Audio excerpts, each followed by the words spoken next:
Good evening, good afternoon, good morning to all of you who have joined us in this exceptional Zoom event in the honor of Etienne Balibar, who is with us here today. We're going to be receiving the Award for Critical Engagement of the Institute for Philosophy and Social Theory and the Center for Advanced Studies of the University of Rijeka.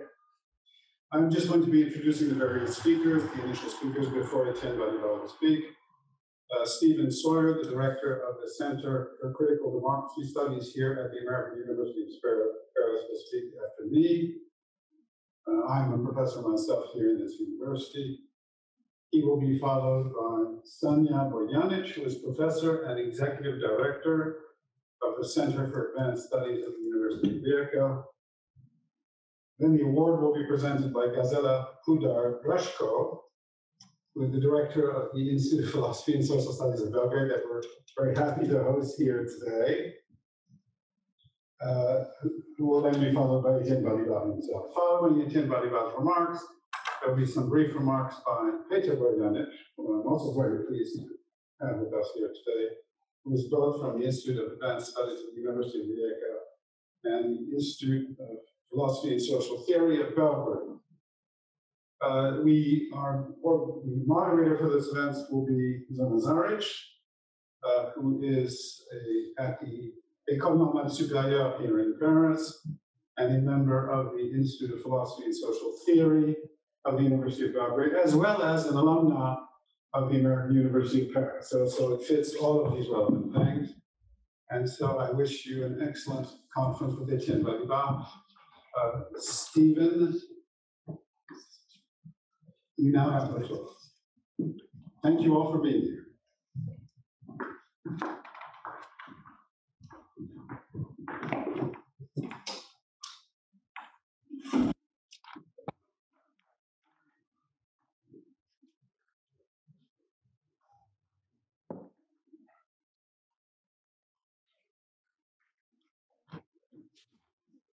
Clash of civilizations, of clash of generations. Your text is on the screen, and mine is handwritten. Well, it's true that we're negotiating the technologies. It's an essential part of organizing events these days, and I just like to say very briefly, I'd like to thank everyone for coming. My name is Stephen Sawyer, as Professor Philip Golub just mentioned. I'm the director of the Center for Critical Democracy Studies here at the American University of Paris. So I'd like to begin, just open the evening with a special thanks to the colleagues and friends who have made this event possible. A particularly warm and deep thanks to the present director, Gazela Pudar-Brashko, who is here, and former director Peter Bojanic, of the Institute for Philosophy and Social Theory at the University of Belgrade, who will be in a moment bestowing the Miladin Životić Prize on Etienne Balibar, who is here on my left. You have made this event possible, and I thank you. I would also like to thank the Center for Advanced Studies in Southeast Europe, the University of Rijeka, for their support. And of course, this event would not have happened were it not for the extraordinary Zona Zaric, presently at the UNS and a former MA graduate from the American University of Paris, and our very own Professor Philip Golub, in the Department of History and Politics here at the American University of Paris. It is a great honor and a pleasure to hold this event at the Center for Critical Democracy Studies. Professor Balibar's talk, What is Engagement?, is inaugurating the Center's initiative for 2021, what we are titling Demos 21. Demos 21 will be a series of lectures taking place across the coming year during the spring and the fall semesters of 21, treating essential questions of contemporary and future democratic life.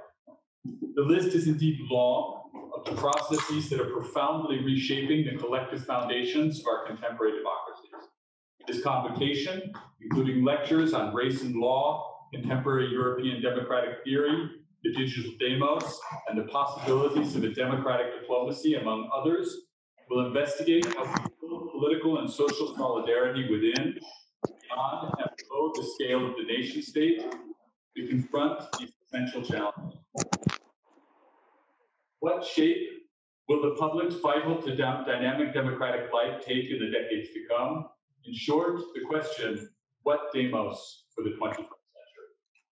Speaking across languages, across cultures, across disciplines, and across media, the series begins here this evening with Etienne Balibar, who is asking us to reflect with him on the contours and perhaps even possibilities of engagement in our contemporary context. I cannot think of a more fitting topic to honor the memory of Miladin Životić and to launch our shared reflections on the transformations of the demos in the 21st century.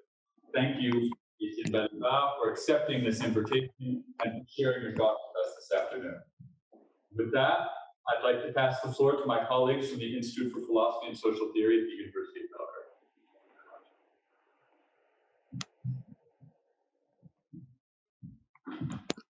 Excuse me, I'm here. It's the University of Rijeka, it's Center for Advanced Studies, and I want to salute you all. Bonjour Etienne, ça fait plaisir de vous voir tous ensemble. J'espère que vous m'entendez bien. I can't see you, which is extremely frustrating. C'est pas grave, hein? On le fera une autre fois. It's my honor actually to say just a few words how the prize Miladin Životić started to be attributed, and it happened in Rijeka in 2018. And it was on occasion of the summer school and conference that we've had with Judith Butler in Rijeka. We spoke about critique of violence now, from thinking to acting against violence in June 2018. Next year, the prize was attributed to Axel Honneth in Belgrade, and this year we meant to meet in Rijeka in March, but well, unfortunately this didn't happen. So with no more talking and no pictures, I just let you continue your work here. We are in Rijeka very happy to listen and follow the lecture you are going to propose to us. Thank you.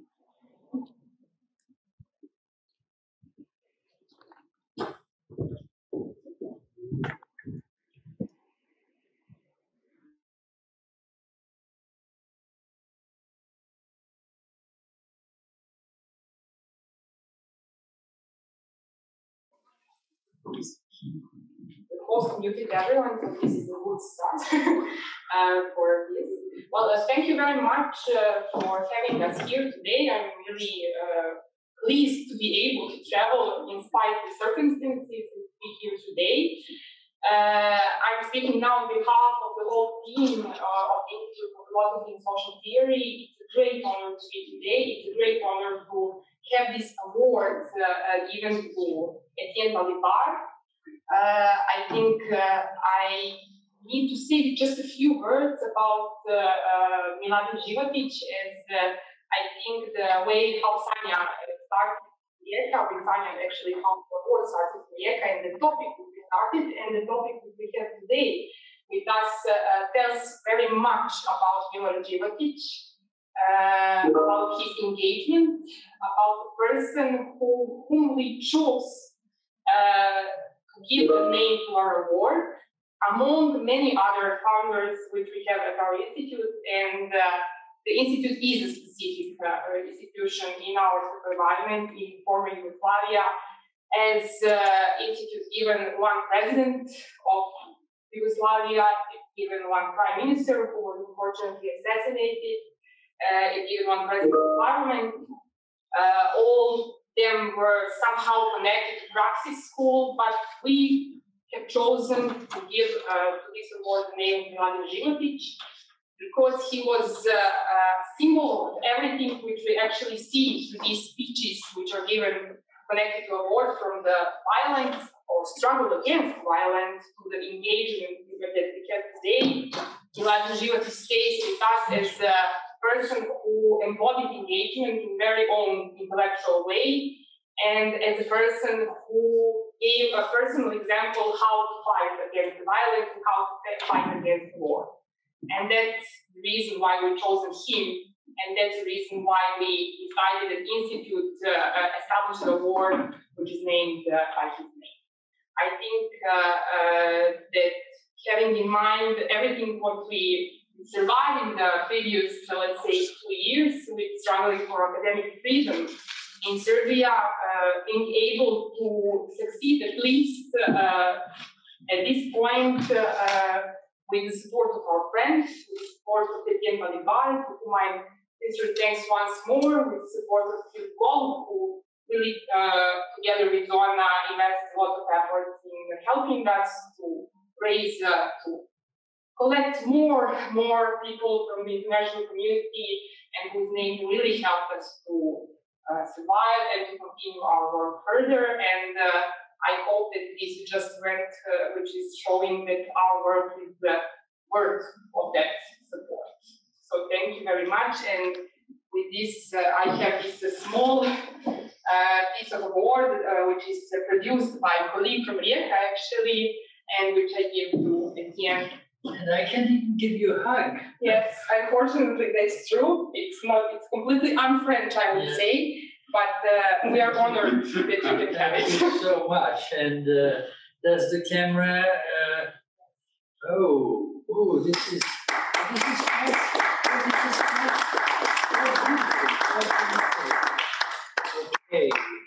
Okay. So, for everybody to see, with your signature. Thank you, Gisela. Thank you. Deeply. Is it my turn? Yes, it is. It's your turn now, and we are eager to hear. Okay, so the first thing I want to say, of course, is that the awarding of this prize, I guess, second or perhaps the third I received in my lifetime. I mean, in matters of international prizes is a great honor for me. It's very moving to me.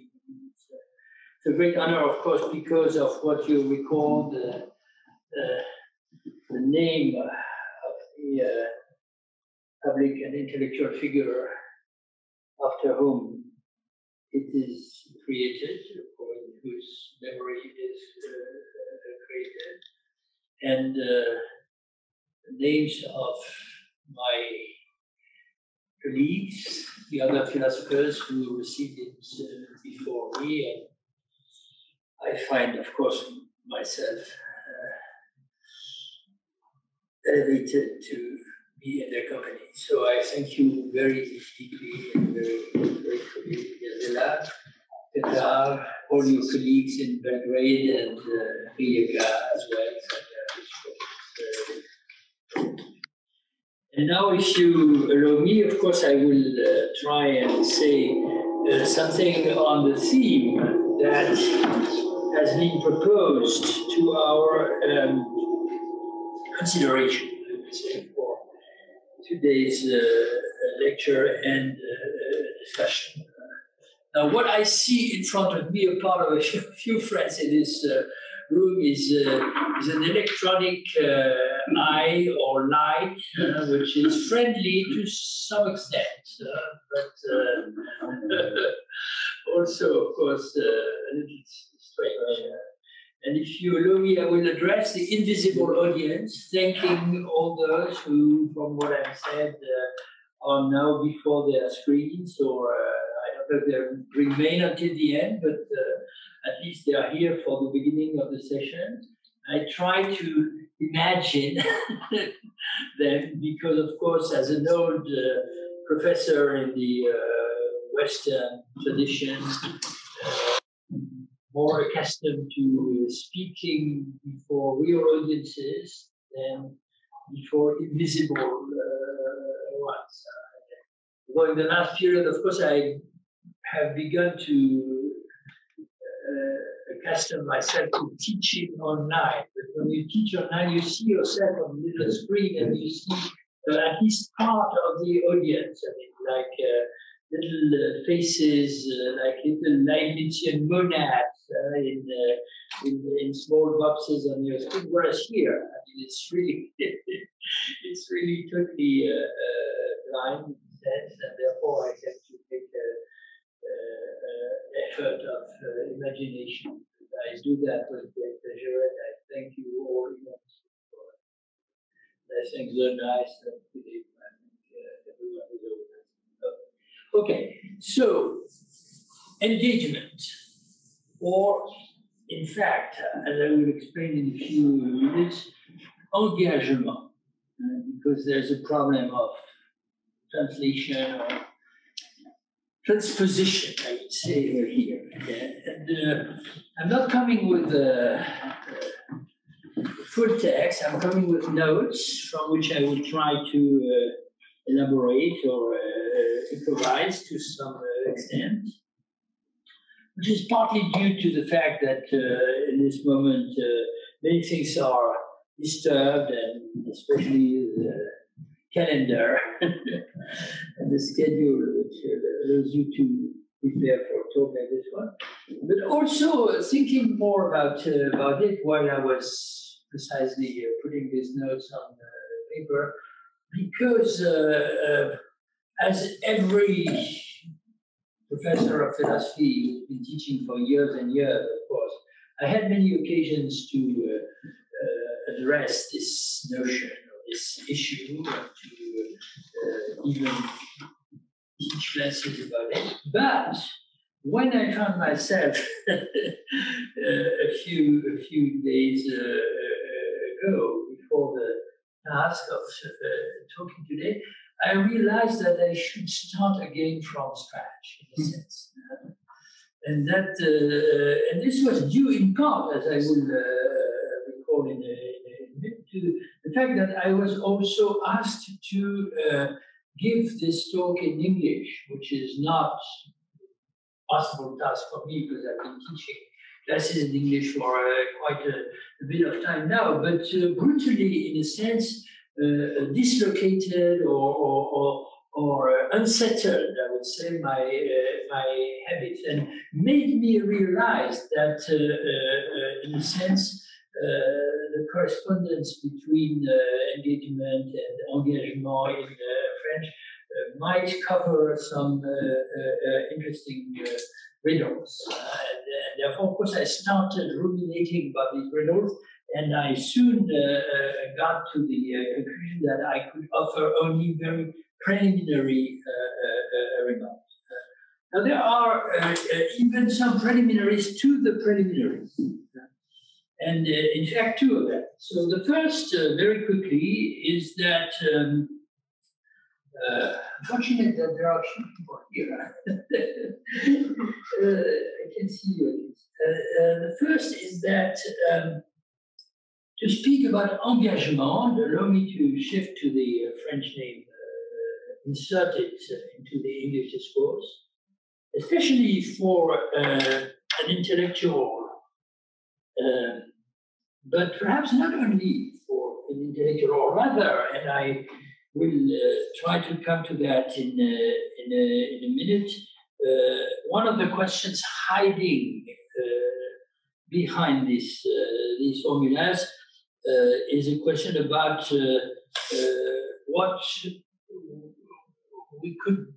how we could define the boundaries of intellectuality.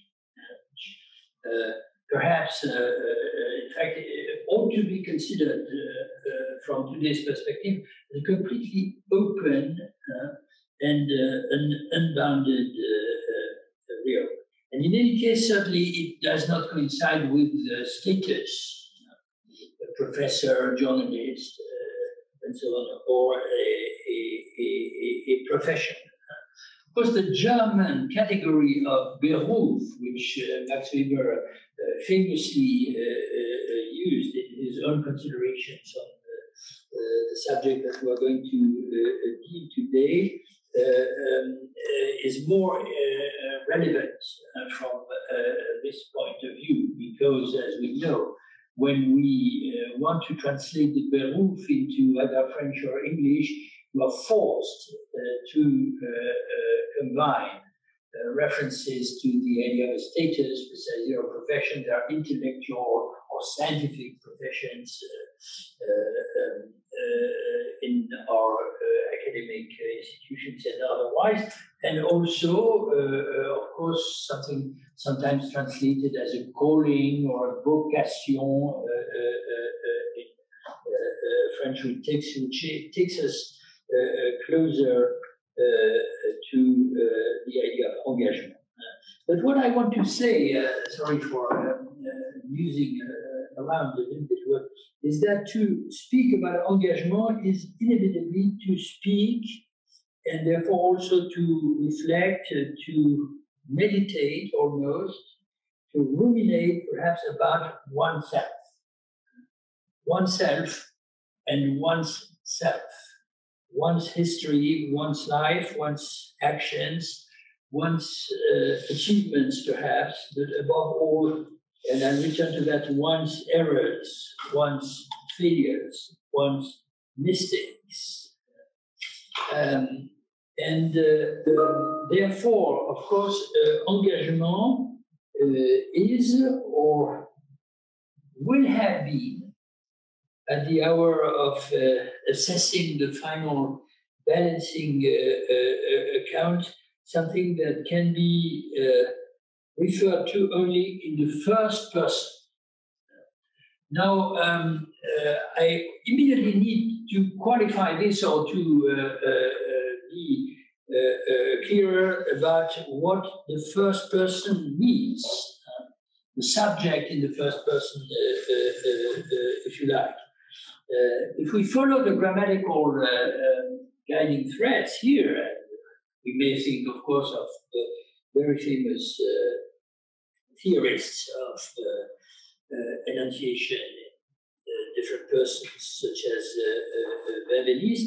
Of course, the first person is not only the singular. First person is the singular, or it is the plural, or as I would suggest in my little personal terminology, which is part of my, what's the part? Excusez-moi. No, je vous en prie. C'est juste pour vérifier, les gens ont un peu de mal à vous entendre. Oh, okay. So what should I do? C'est ça la question. C'est comment...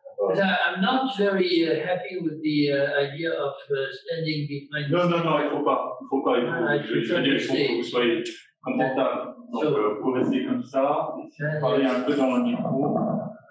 Mais c'est pas ça. Vous faites comme vous voulez. Okay, I could shout. Comme vous voulez.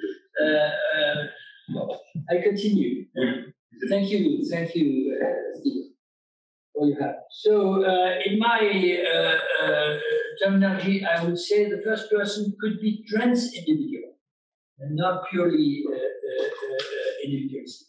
And in a sense, I know of no better formula to immediately express this than the extraordinary statement that you find in Hegel's phenomenology of the mind or the spirit, depending on translations, at the end of the introductory section in the great chapter on self-consciousness, which is famous for its developments on master and slave dialectic or the unhappy consciousness, where Hegel, after explaining first in abstract terms that self-consciousness only exists through the introduction of a double with whom the self is somehow in a situation of dialogue, and that could be also antagonism, of course, and that has to be antagonism, so that a process of recognition is starting from the very beginning of this dialectic. He eventually puts into brackets or after a column what you could call the say of the spirit. And what does the spirit say in Hegel's terms? This very strange formula. It doesn't say cogito, or it doesn't say cogitamus, but it says I, that is me, and me, that is I. And of course, this covers many problems, but I tend to believe that in the idea of engagement, this reciprocity of the I and the we is inevitably at stake, if not always already involved. Now, my second preliminary to the preliminaries, and there will be only preliminaries in this speech, a great master, of course, of that style, whom I would never dare to compare myself to, was my professor Jacques Derrida, who was also Peter Boyanich professor, who could speak 3 hours or 4 hours introducing So, as you can see, I use the French word engagement, and I will continue to do so. And why is that? Now, allow me to refer briefly to a brilliant essay that has been written some time ago by one of our hosts today. This is Peter Boyanich. It's published, I believe, in a volume with Springer. You said to me, you give the title later, but the title of your essay is "What is an act of engagement?" and subtitle "Between the social, collegial, and institutional protocols." Now, I would not repeat what you say. I won't even summarize it entirely. But let me suggest, I hope you won't disagree with that, that you are essentially examining semantic and pragmatic issues which have a close relationship, of course, to my subject of today, but are not identical with it. What Peter Boyanich discusses, as I understand him, are the collective dimensions of any individual or personal action which presents itself, engages itself, in fact, in the service of the public or the community, in as much as this involves a capacity to create or to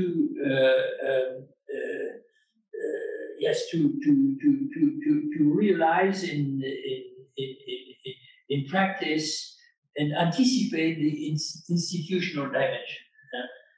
What Peter writes at the end of his very last phrase of his sentence of this paper is: an institutional act is also an engaged act that calls for the engagement of all for the sake of transforming occasional one-off acts of help, for example, in NGOs or other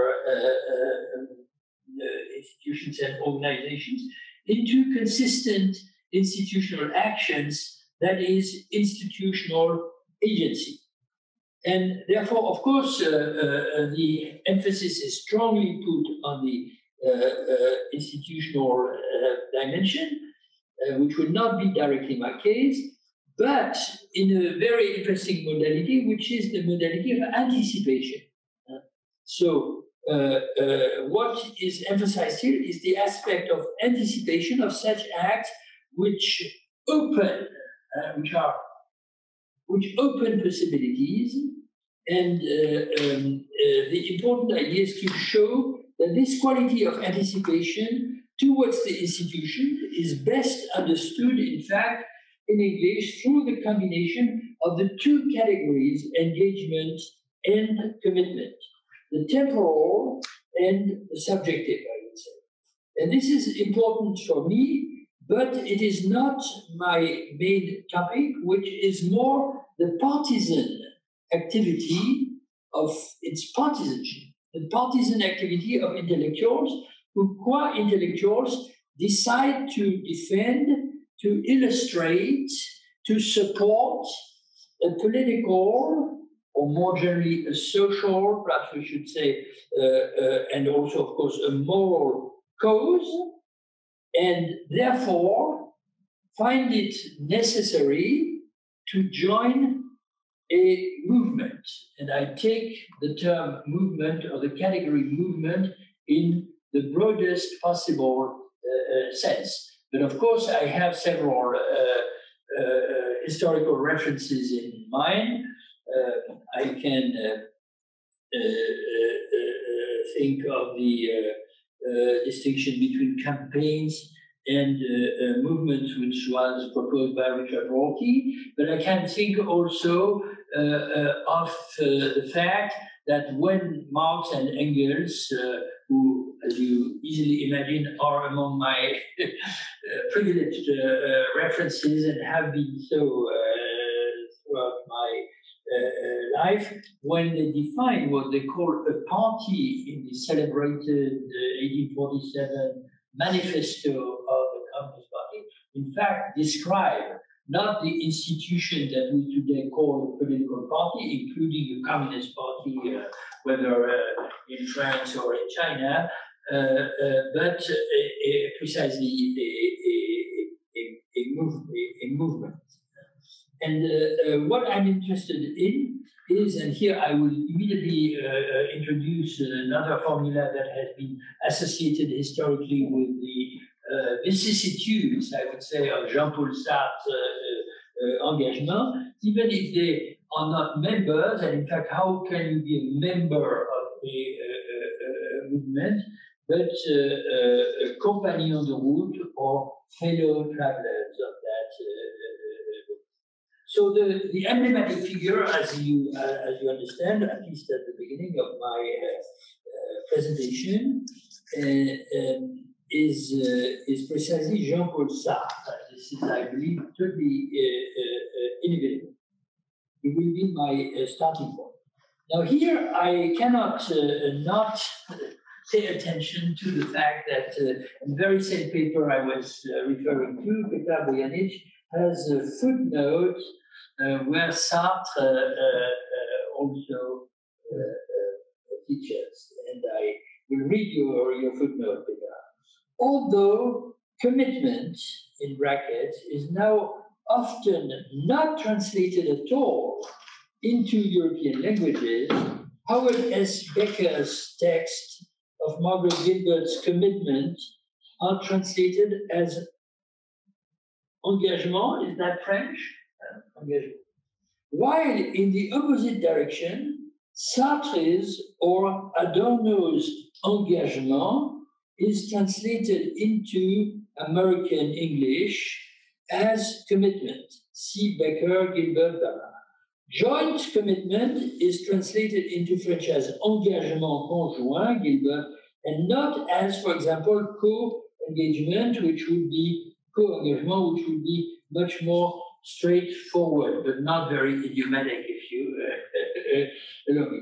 Now, I find this absolutely remarkable because this shows very clearly that engagement is untranslatable in the sense in which the now relatively well-known dictionary of untranslatables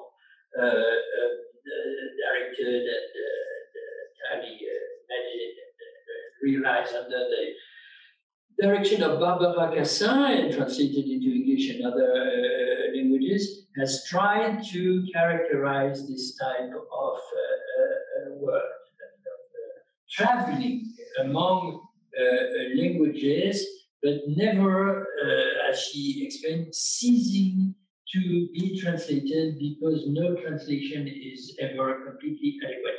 But of course, because here, that's a privilege, of course, that's a cultural privilege, we find ourselves in an academic environment where these various idioms are all more or less practiced and used by all of us.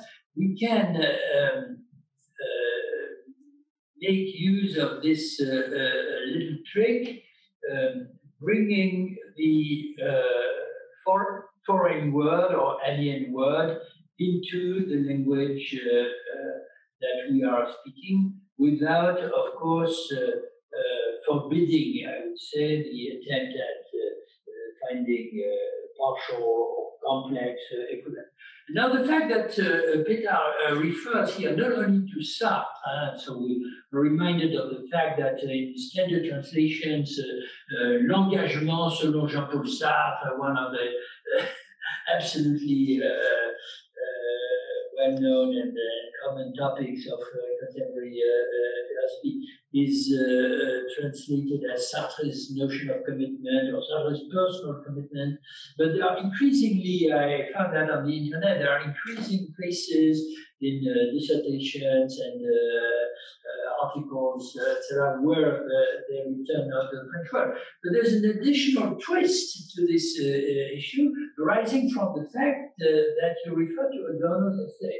Because Adorno wrote his own essay, fascinating critical discussion of Sartre and attempt at suggesting an alternative view, if I'm not mistaken, in 1965 in German, of course. It's now published in Noten zur Literatur, herausgegeben von Rolf Tiedemann, Frankfurt am Main, so kam man 1981. But the title is Engagement in French. So Adorno draws our attention to the fact that if you want to discuss Sartre, even to contradict him and to push further into a different place, you're forced, in fact, to use the French word. Now, this French word, which I will continue using in the original context where it was presented, put forward by Sartre, essentially in two extremely famous essays or texts of unequal length. The Présentation du temps moderne, the introductory note opening the series of his journal, one of the most typically engagé journals, intellectual journals of the 20th century. And then the celebrated essay called What is Literature? Qu'est-ce que la littérature? Published in the volume Situation 2 a few years later. So this takes us back to 1949 and 1950. Arranges, I would say, around the word and the notion of engagement in order to think a series of other terms. And the first thing that draws very powerfully my attention, takes me in a specific direction, is Sartre's immediate reference to a famous passage in Pascal, Blaise Pascal's Pensée from 1670. Now, this is the celebrated, in a sense, he's just making use of his memories from the school. I mean, of course. This is the celebrated aphorism, as you know, aphorism, known as le pari, the theory of le pari, or the wager. And in fact, Sartre does refer twice to this pari, this idea of the pari. Once in a completely explicit manner, only the name Pascal is missing, and once in an indirect but easily recognizable form. So here is a Lomi. I hope you don't refuse to hear that. Allow me to read to you one sentence in French from Pascal's text. Oui, mais il faut parier. Cela n'est pas volontaire. And we must bet. It is not voluntary. Vous êtes embarqué. You are always already in the boat, on board. Lequel prendrez-vous donc? Lequel parti? Which side or which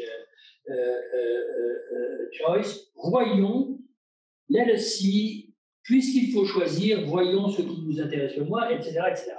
And then if you move from there to Sartre's, and I have only the French, but I'm sure it's not very difficult to follow, we find the following formulas.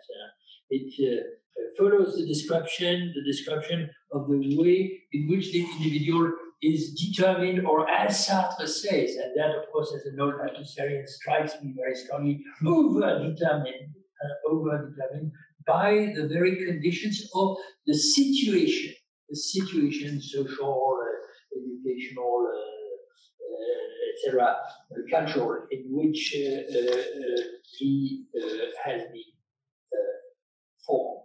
So, totalement conditionné par sa classe, son salaire, completely conditioned by his, I would say his, in French here there's no gender, the whole thing is mostly on the masculine. I believe everybody understands the historical reasons for that limitation.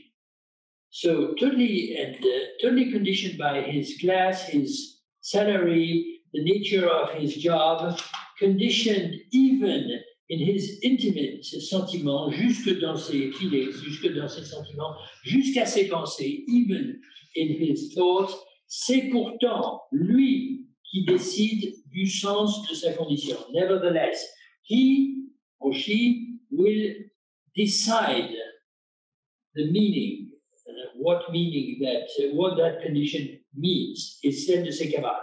C'est lui qui librement, freely, donne au prolétariat un avenir d'humiliation sans trêve ou de conquête et de victoire. Grants the proletariat either a future of indefinite, interminable humiliation, or of conquest and emancipation, in fact, and victory, selon qu'il se choisit résigné ou révolutionnaire, depending on whether he chooses himself to be, what is a good word in English for résigné? Resign himself. Resign. Interesting, because Adorno also wrote an extremely interesting essay called Résignation, the opposite of engagé, ou révolutionnaire, or revolutionary. Et c'est à ce choix et c'est de ce choix qu'il est responsable, non point libre de ne pas choisir, il est, here is Pascal literally, et non point libre de ne pas choisir, il est engagé, il faut parier, l'abstention est un choix. Not free not to choose. He's engagé, he must bet, or can you say that? Is it a verb? Yes.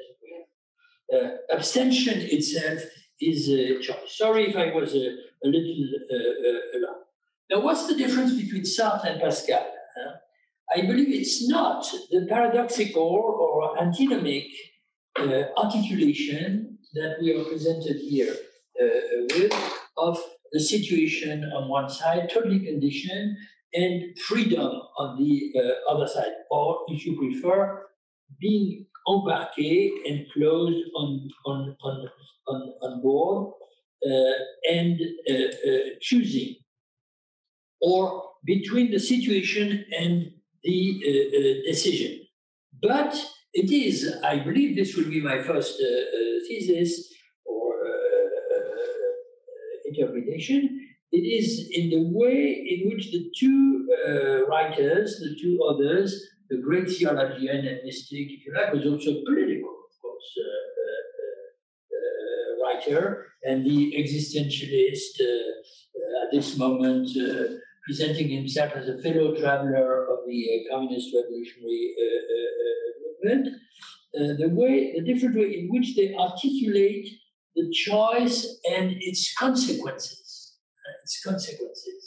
which depends, in fact, on two types of, or two understanding of transcendence. Remember that for Sartre, of course, transcendence goes along with the verb to transcend, and that is to transgress, in fact, to transgress the limits or the boundaries of the conditions of the situation, either within the situation in the case of Sartre, within or without, I would say, outside this life, this world. The Pascalian subject is expecting and therefore also imagining, but as little as possible in fact, the consequences of his commitment or engagement in the modality of hope, the theological virtue. And of course, hope and faith are not to be separated. Whereas the Sartrean subject, I would suggest, or the way I'm trying to put my foot in the steps of Sartre, is one who, remaining within the situation, is facing, confronting the consequences, and here it's important to add the consequences for himself or herself, but also, and perhaps above all, the consequences for others of his or her decision. I always thought, or increasingly thought, that the question of the consequences for others of one's own choices and as a consequence also writings, declarations, public statements, theories, etc., are the most important aspect, whereby, of course, the I that is we and we that is I returns to my considerations. Now, this, of course, involves, I would say, a very paradoxical temporality. The situation in which we are embarqués, as Pascal would say, in fact, represents a moment of engagement which precedes the choice, already before the choice. Whereas the Uyghur, properly speaking, has to be understood as a choice of the consequences, and therefore a retroactive determination of the situation. But it's interesting to ruminate a little bit on that. What, according to Pascal and also to Sartre, is not possible is not to choose, but the difference between, there is a huge difference, of course, between passively choosing by abstention, and I would say choosing to choose. But choosing to choose is largely, this is what I find important here, is largely choosing the unknown, because the consequences are to come. And if we had time, we could also try and associate here some reflections from Derrida, but I leave that aside. Now, it seems to me that this has, are you following me? Yes. Are you following me? Okay. So this has several implications. I hope I'm not too... No. So, first, I'll mention three of them.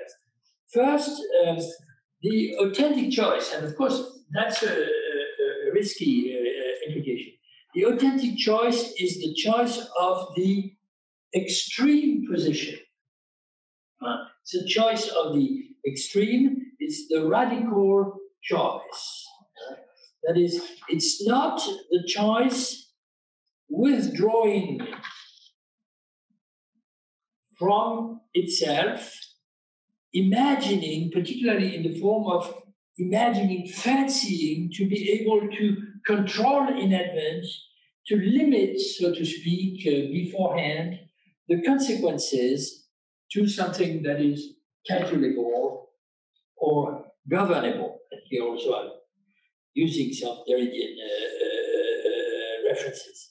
And this must be pushed itself to the extreme, that is to the idea that involved in the idea of engagement is the fact that you or one may and perhaps must find oneself at some point in a place that had not been anticipated, that is not the one we had in mind, or perhaps even is the opposite place of what we had dreamt of and try to imagine. I don't believe that I'll have much time to elaborate on that because I'm already a little too long on that. But in the continuation of my plan, I had paid at some point a reference to a very interesting and remarkable essay from Slavoj Žižek that perhaps many of you know, on Heidegger, that is now published at the end of the volume, Help Me on Lost Causes. And where Žižek defends the idea that what was wrong in Heidegger was not to choose the extreme, but to choose the wrong extremes, which is only a relative error to some extent. And in any case, justifies the fact that he didn't want to apologize. Now, we could discuss that next, but I find it, of course, perhaps for personal reasons as well, equally important and perhaps even more important to reflect on the situation of those subjects, intellectuals in particular, who chose the party of revolutionary communism in history and found themselves at some point siding with totalitarian regimes and practices. The second implication is that to choose means to be involved, as I said, in the first person. And of course, there are many modalities for that. But I derive from that the idea that engagement is incompatible, in the sense in which I take it here, with the position of the spectator or the observer, the impartial spectator or observer, which is not to say that I'm against the position of the impartial observer or spectator. I'm just trying to show that here precisely we face a choice. It's one category or one practice or the other. Now, of course, in the real, so to speak, or in practice, the line of demarcation might not be as simple as that. Certainly because we are accustomed to making use of a notion of critique, which in a sense bridges the gap or has one leans on one side towards engagement, critical engagement, if you like, and on the other side to the position of observing or critical observation. And there are, of course, first rank, so to speak, figures in our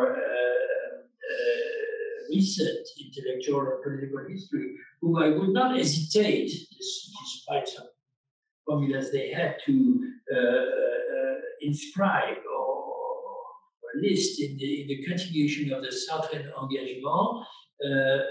For example, Michel Foucault, who nevertheless rather referred to an idea of critique of Kantian origin, which could involve enthusiasm, but meant that you are somehow outside. And what I'm suggesting here is that you cannot and you do not remain outside. And finally, the third implication that I see is that to choose, and that's very important to me. To choose means to continue choosing. So I combine these two ideas. You choose to choose, and therefore you choose the unknown, the extreme unknown. But on the other hand, there is an implication which is to continue choosing, which again has many different modalities. Now, one of them, of course, which has been brilliantly presented in some of Alain Badiou's recent or not so recent essays, that's an idea that is continuously there in him, is to call this continuation a faithfulness or a fidelity. Faithfulness. And faithfulness, yes. And his, but of course he has the etymology once again in mind, because his first example, his main example is Saint Paul. And all the others, including Pascal and Lenin, are modern, so to speak, after that initial example. So in the case of St. Paul, the starting point is the dramatic event of the revelation, which reverses or converts the subject from one engagement to another, or from one abstention, I could say, or routine, or tradition to an active engagement. And after that, of course, the important thing is that the trace, the force, the impact of this event is strong enough to make it possible for a subject never to deviate from that starting point. So I, again, for various reasons, would suggest another terminology, which I found very interestingly used in the recent, we did not discuss the days, in a remarkable, but probably not so well known because it's huge.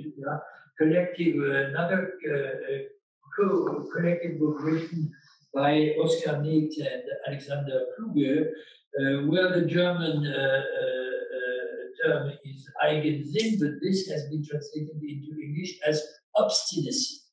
Obstinacy. I see obstinacy or being obstinate as something very crucially linked to the idea of engagement. How long did I speak already? More than half an hour. 45 minutes. 45? 45? 45? Just about. No, not 45. Some of your colleagues are already Some of your colleagues are already sending in some proposals. So Nathalie Descrasse wanted to ask you what do you think about translating as involvement or embedded? That's not bad. That's a fun.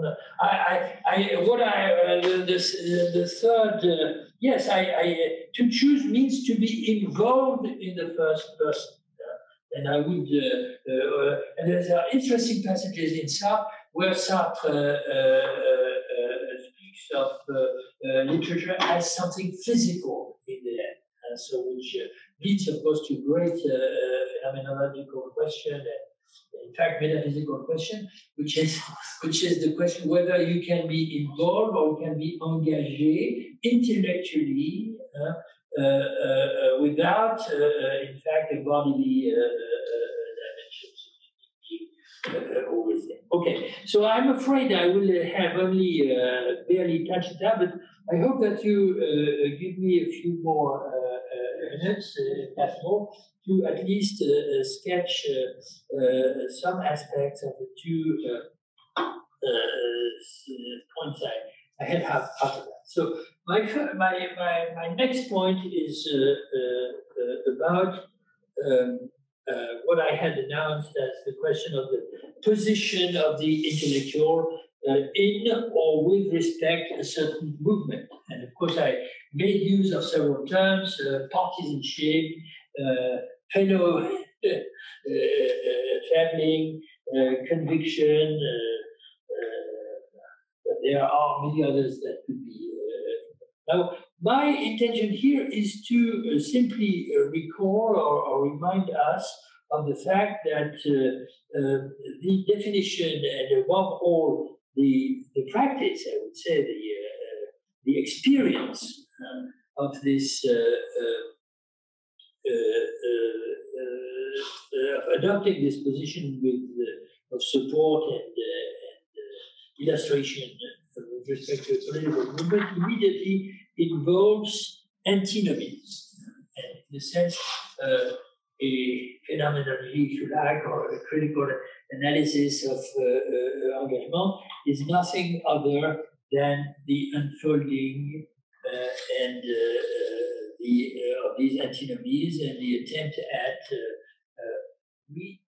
overcoming them, the provisional manner. So I will mention two of these antinomies. First antinomy is the antinomy of the two positions, of the antithesis of the two positions, engagement as engagement of the outsider versus engagement of the insider. And of course, here we once again stumble, so to speak, on the fact that the category has been mainly used, especially in Sartre's présentation des temps modernes, to address intellectuals who himself calls bourgeois intellectuals who are so to be presented with the choice of joining or not joining a revolutionary movement of workers, proletarians. Here, of course, a category that is more recent is an attractive category, but the very name is, in a sense, the embodiment of the difficulty. This is the category of the subaltern, because we remember Spivak's formula, which is very often, I believe, misunderstood. It is the subaltern cannot speak, and if the subaltern cannot speak, then the intellectuals are only too happy to step in order to speak on her behalf, because it's actually essentially feminine, and to speak on her behalf is, of course, to mute her. And from there, we could unfold the series of well-known consequences, precisely, which are also perversions of the engagement. And the question is whether this is inevitable. I see at least 2 or 3 of them which are typical. Victimization. The engagé intellectual is one who describes at length the situation of the victims of exploitation and domination, speaking on their behalf, but also, and that's perhaps even more perverse, idealization, and especially idealization in the form of universalization.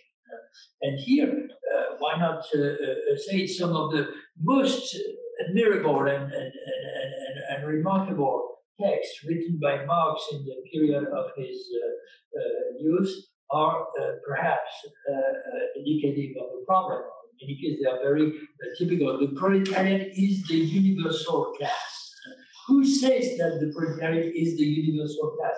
It's precisely the intellectual. Or better said, if you have the Hegelian references in mind, is the intellectual who implicitly or explicitly says something. Look, the universal class is not us, intellectuals, professors, philosophers.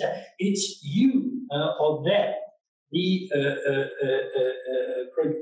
proletariat, which of course catches immediately, not to say imprisons the movement itself in the categories of the intellectual. And I would gladly also add, but I know that this is a sensitive issue, another form of perversion, which is radicalization. But here I miss a good English word equivalent of surenchère, the overbid. Intellectuals are only too prone when they are engagés, and precisely because they want and they need to go to the extreme to overbid. Up the ante. They always want to up the ante. Up the ante. Like when you're betting. Yes. Up the ante. Okay, so now what's allow me to return for a minute to Marx, because Marx's a solution as expressed particularly in the Communist Manifesto, with some beautiful passages of the Communist Manifesto, is extremely interesting. Is This solution, slightly different from whatever I have mentioned until now, involves bringing in the remarkable figure of the traitor. The figure that the engagé intellectual, above all, has to embody and adopt is the figure of the traitor. Marx writes in the Communist Manifesto, at some point when the conditions of the situation are approaching the final battle, or the moment when the antagonism can no longer become erased and mitigated, some bourgeois intellectuals leave their camp, the one that in which they have been educated, formed, and to which they are, in a sense, institutionally committed, and they move to the other side, which is linked in his representation also to a certain idea of the realization of philosophy. Now, I find this very interesting because the problematic, I would say, of treason, and treachery is something different. Treason is a problematic that inevitably haunts any phenomenology of the phenomenon of engagement, and that is that can shift to the other side of the antinomy that I was presenting. Because as we know, and I will give a name in a minute of a great who is, in my opinion, a great philosopher of this period, who insisted on that. As soon as the movement becomes organized, as the movement becomes a party, not in the old sense, but in the modern sense, the movement needs, in Gramscian, quasi-semi-Gramscian terminology, its own organic intellectual. This is a narrow sense of the notion of organic intellectual. That is, it needs leaders, but it needs also educated activists, or educated activists who educate the others within the movement itself. And this can easily become lived, experienced, painfully, I would say. It's really a form of unhappy consciousness, or denunciated and stigmatized as a treason from inside. And in a sense, this is the name that I wanted to mention. Nobody has explained this better than Jacques Rancière, of course. As soon as the movement creates teachers, leaders, professors, theorists from inside, whatever their social origin, this is not the important point. In a sense, they are moving to the other side. They are silencing their own comrades and fellow proletarians in the very attempt at developing the movement. The second antinomy, and I will have to accelerate, and the second antinomy that is closely, of course, linked to the first is the antinomy of science and of scientific engagement and revolutionary engagement. So what I take here to have been the case in the history, in particular, of the revolutionary movements which presented themselves under the aegis or the name of communism is really a double bind.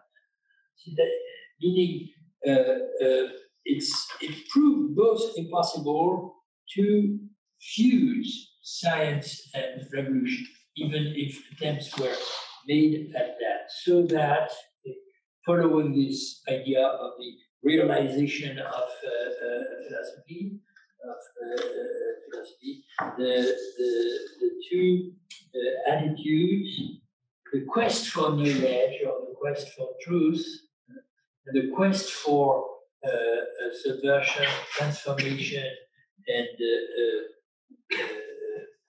changing the world for them to become indiscernible. And of course, on the other hand, it proved also impossible, or only I tend to believe, but I'm ready to hear criticism or critiques on that, from a completely utopian manner, to have them disjoined, separated. And in particular, I take it to be very revelatory and interesting that this tradition struggled continuously with the distinction between theory and practice. It never wanted to accept, I would say, the purely analytical, positivist, bourgeois, I would say, in the Lukácsian spirit of theory and practice as separated realms. Now, we don't have time to evoke the many modalities of that double mind, but again, I find it interesting to meditate on Marx's personal example. Not so much, perhaps, what Marx said, what Marx wrote. Marx wrote at length on the dialectical overcoming of the antinomy or the antithesis of science and revolution and theory and practice. But what I find more interesting is what I take to have been his personal attitude, or if you prefer, his personal engagement. And here I have no objection against translating as commitment, because this appears clearly as a double or twin commitment. Commitment to knowledge, science, what he called science, and truth on one side, and commitment to partisanship on the and revolutionary programs on the other side. I wrote something like that at the end of my, permit me to quote myself, my little book on Marx, the philosophy of Marx. That Marx, I used the quasi-Lacanian formula. Again, I have problems of translation. Lacan's formula is ne pas céder sur son désir, not to give up. Yes, give it. Not to Or give in. Give in or give up. You could give up. Neither to give up nor to give in on what is your desire. But the fact is that Marx had two desires, completely, and he found himself in several times in the situation of having, in a sense, to choose and not being able to choose, at least in a completely unilateral form. So he didn't give in or give up on his desire for knowledge, which even once in a very interesting text, his critical notes on the Goethe program ends with this ironic religious or quasi-religious formula in Latin, Dixi et salvavi anima mea, I said, and I saved my mind. But on the other hand, of course, he was never looking for science as pure science. So the question we might ask, and I'll finish with that, is what is the price? What is the price to be paid for the impossibility to entirely overcome this antinomy? In Marx himself, the price seen from inside,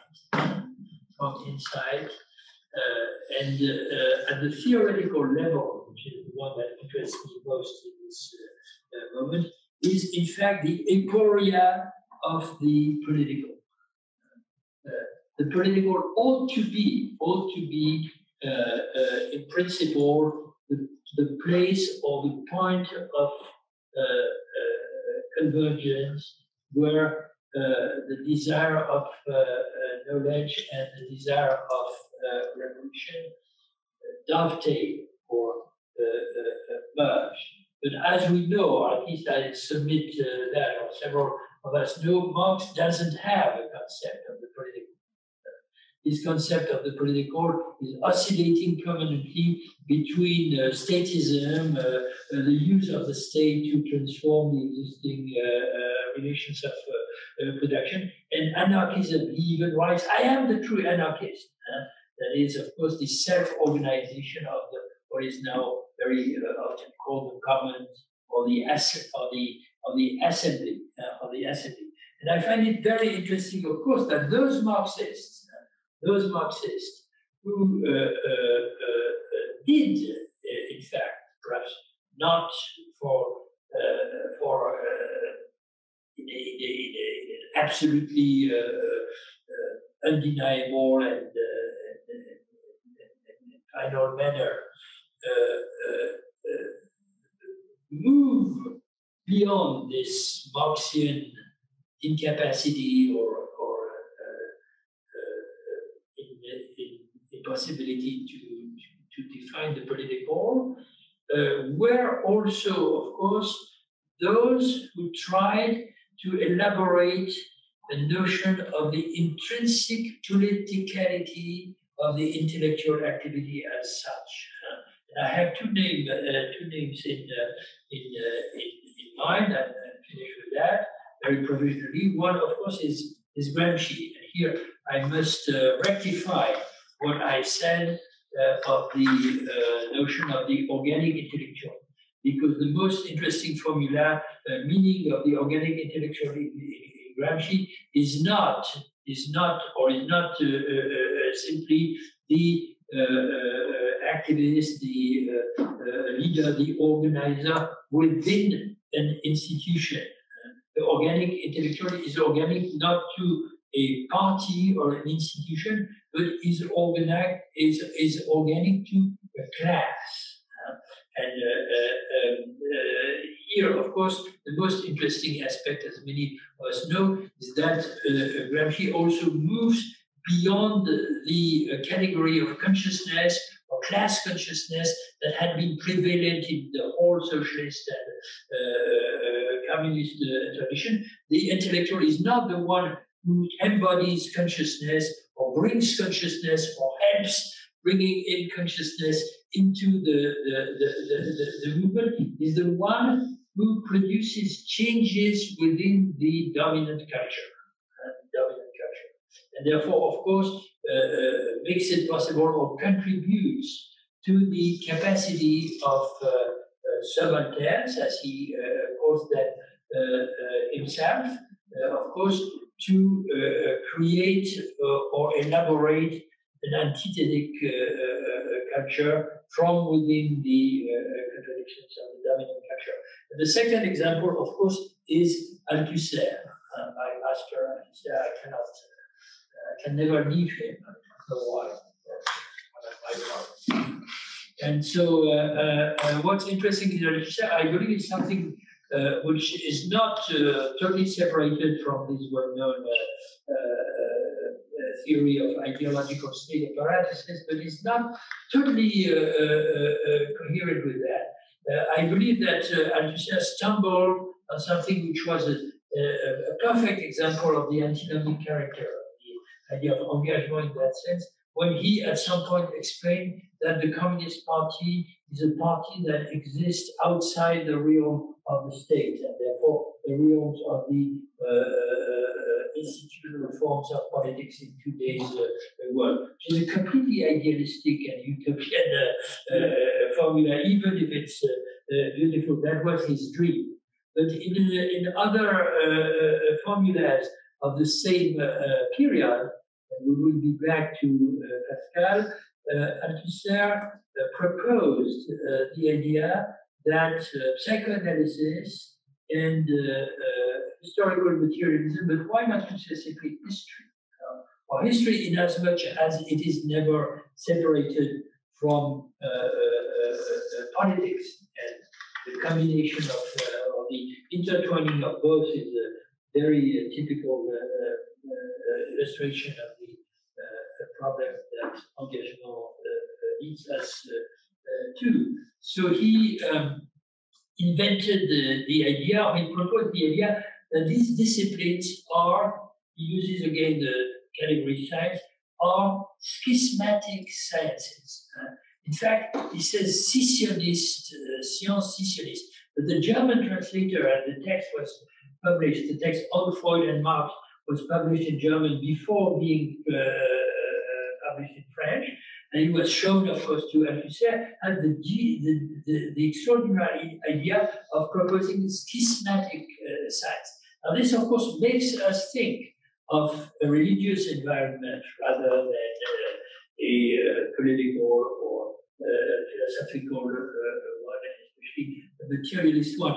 But as we know, Althusser also, just like Sartre and so many other French philosophers, was an avid reader of Pascal.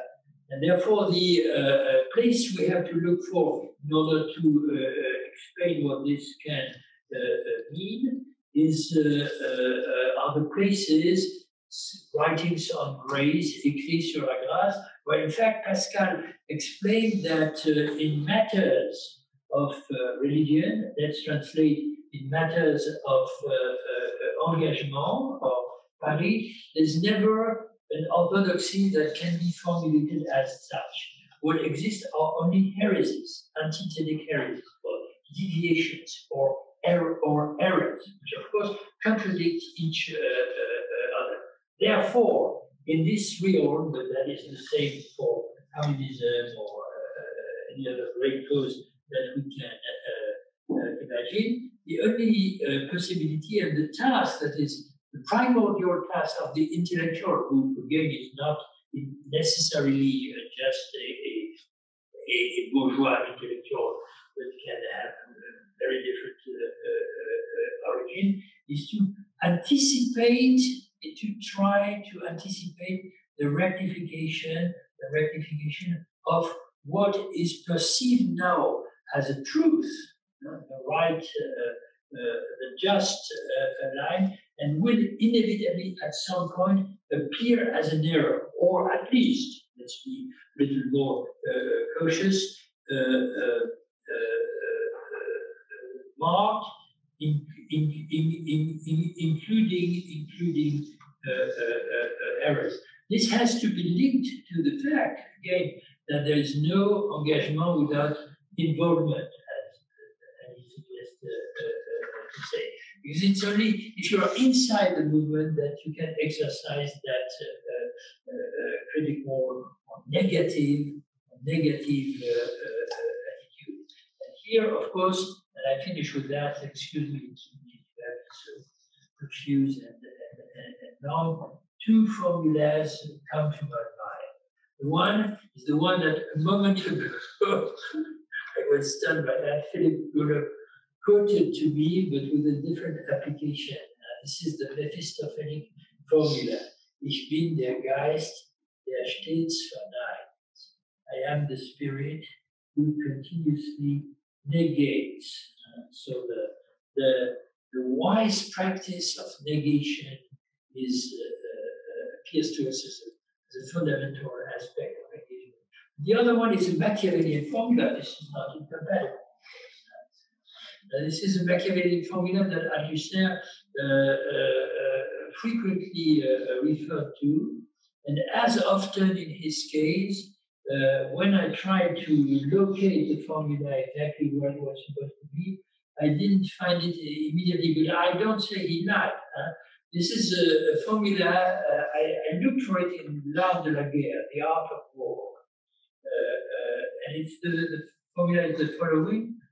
You shouldn't carry or pull guns, cannon, within a troop, marching. Because, and of course you have to remember how the guns were pulled by horses. And even today, I believe in military parades, it's a little bit like that.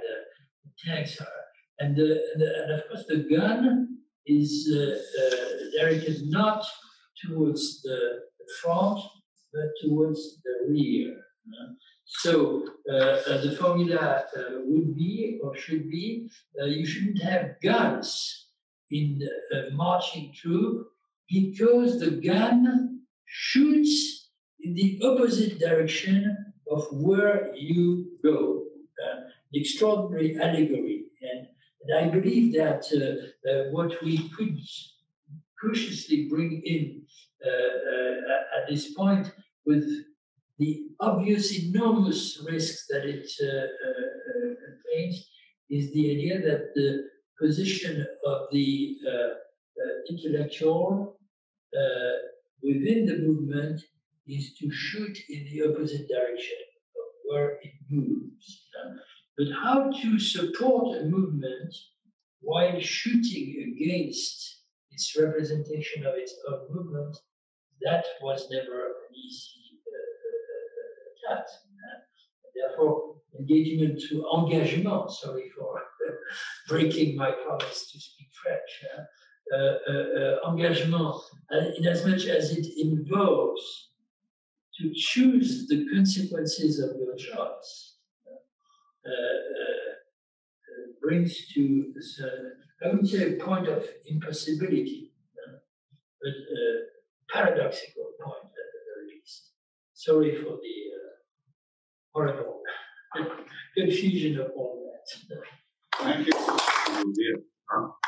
To be seen. The ABC. No, it's not necessary to be seen. No, please. Nobody will hear you. Yeah, that's better than. Where do you want to I don't know how. No. Just like this. No, just one question. Etienne, thank you very much. Thank you for never mind. Thank you for your kindness to be here with us. Last night you sent me one phrase, radical engagement. Yes. I'd like to remind you, maybe you remember this text. Lukács wrote one text in 1932. It translated immediately 34 in English. The name of the text is Tendenz oder Parteilichkeit. Tendenz oder Parteilichkeit.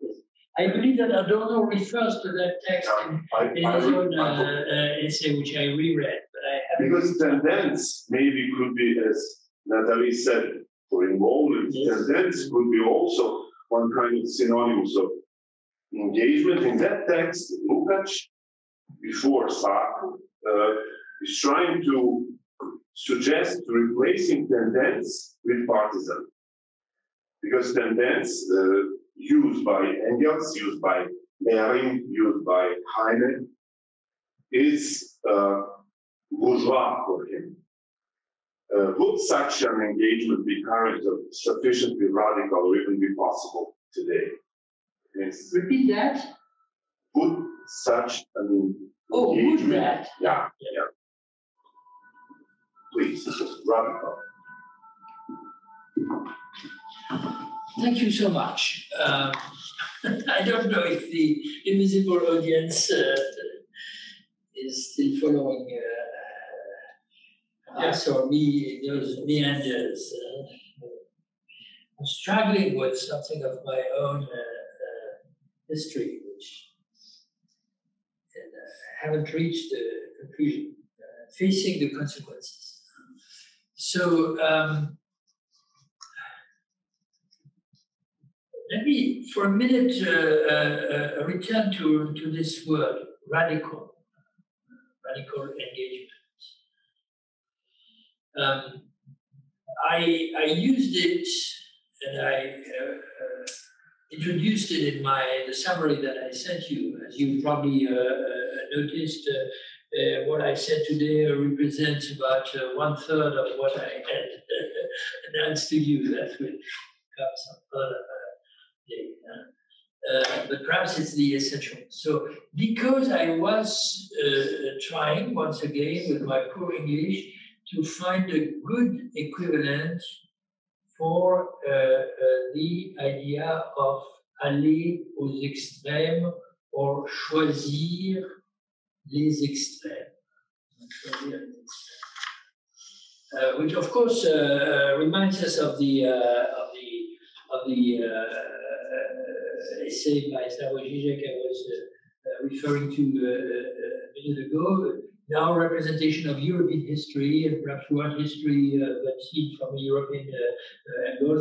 There have been two great extremes in political extremes in the history of the 20th century, which both have this remarkable characteristics that they attracted and they involved in the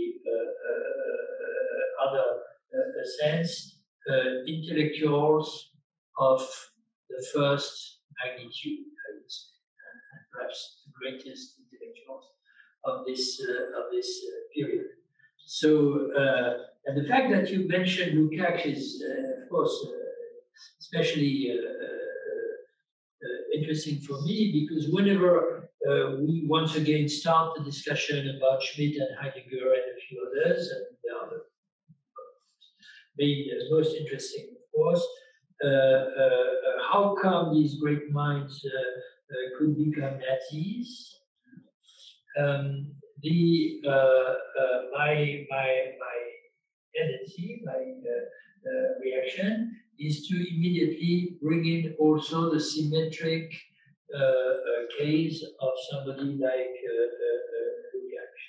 And in Adorno's piece that we were referring to at the beginning, a good half of it is a severe critique of Brecht, a very harsh critique of Brecht, which is interesting but also disputable, because it explains that Brecht sacrificed, not only sacrificed his art to his politics, but in fact made his lyrical and dramatic genius the pure instrument, I simplify perhaps a little, of his political blindness. And so all these cases are, I believe, more on the par. Now, the idea of the extremes, is an interesting idea because we have, because it's a topographic idea. It's a topographic idea. So therefore, it involves a representation of the topography of the intellectual scene and the way it becomes intertwined with the political scene. So, of course, my assumption here is that you do not, but I don't ask everybody to agree with that. You do not really face the confront the importance and the consequences and the risks of articulating intellectual work or intellectual activity with politics if you believe to avoid the difficulties and the risk by choosing the middle way or the middle path, the juste milieu, as I would say in French, which of course has many remarkable possible formulations. One of the most interesting for me is Max Weber's double neutralization of the value antagonism in the intellectual field and in the political field, desperate attempt at using the violence that is inherent in the political while not becoming its slave or its prisoner.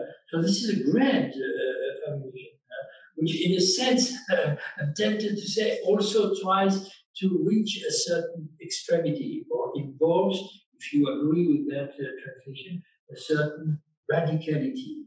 Perhaps the core, the essence of that radicality is the recognition, or the acknowledgement of the depth of the contradiction. And then, of course, something else would come, which would be, and back to sorry, long and confused once again, would be the question whether the extremes are really symmetric, which is not what I believe, in fact. So, but if I throw this on the table, you say, of course, you want Lukács's or Brecht's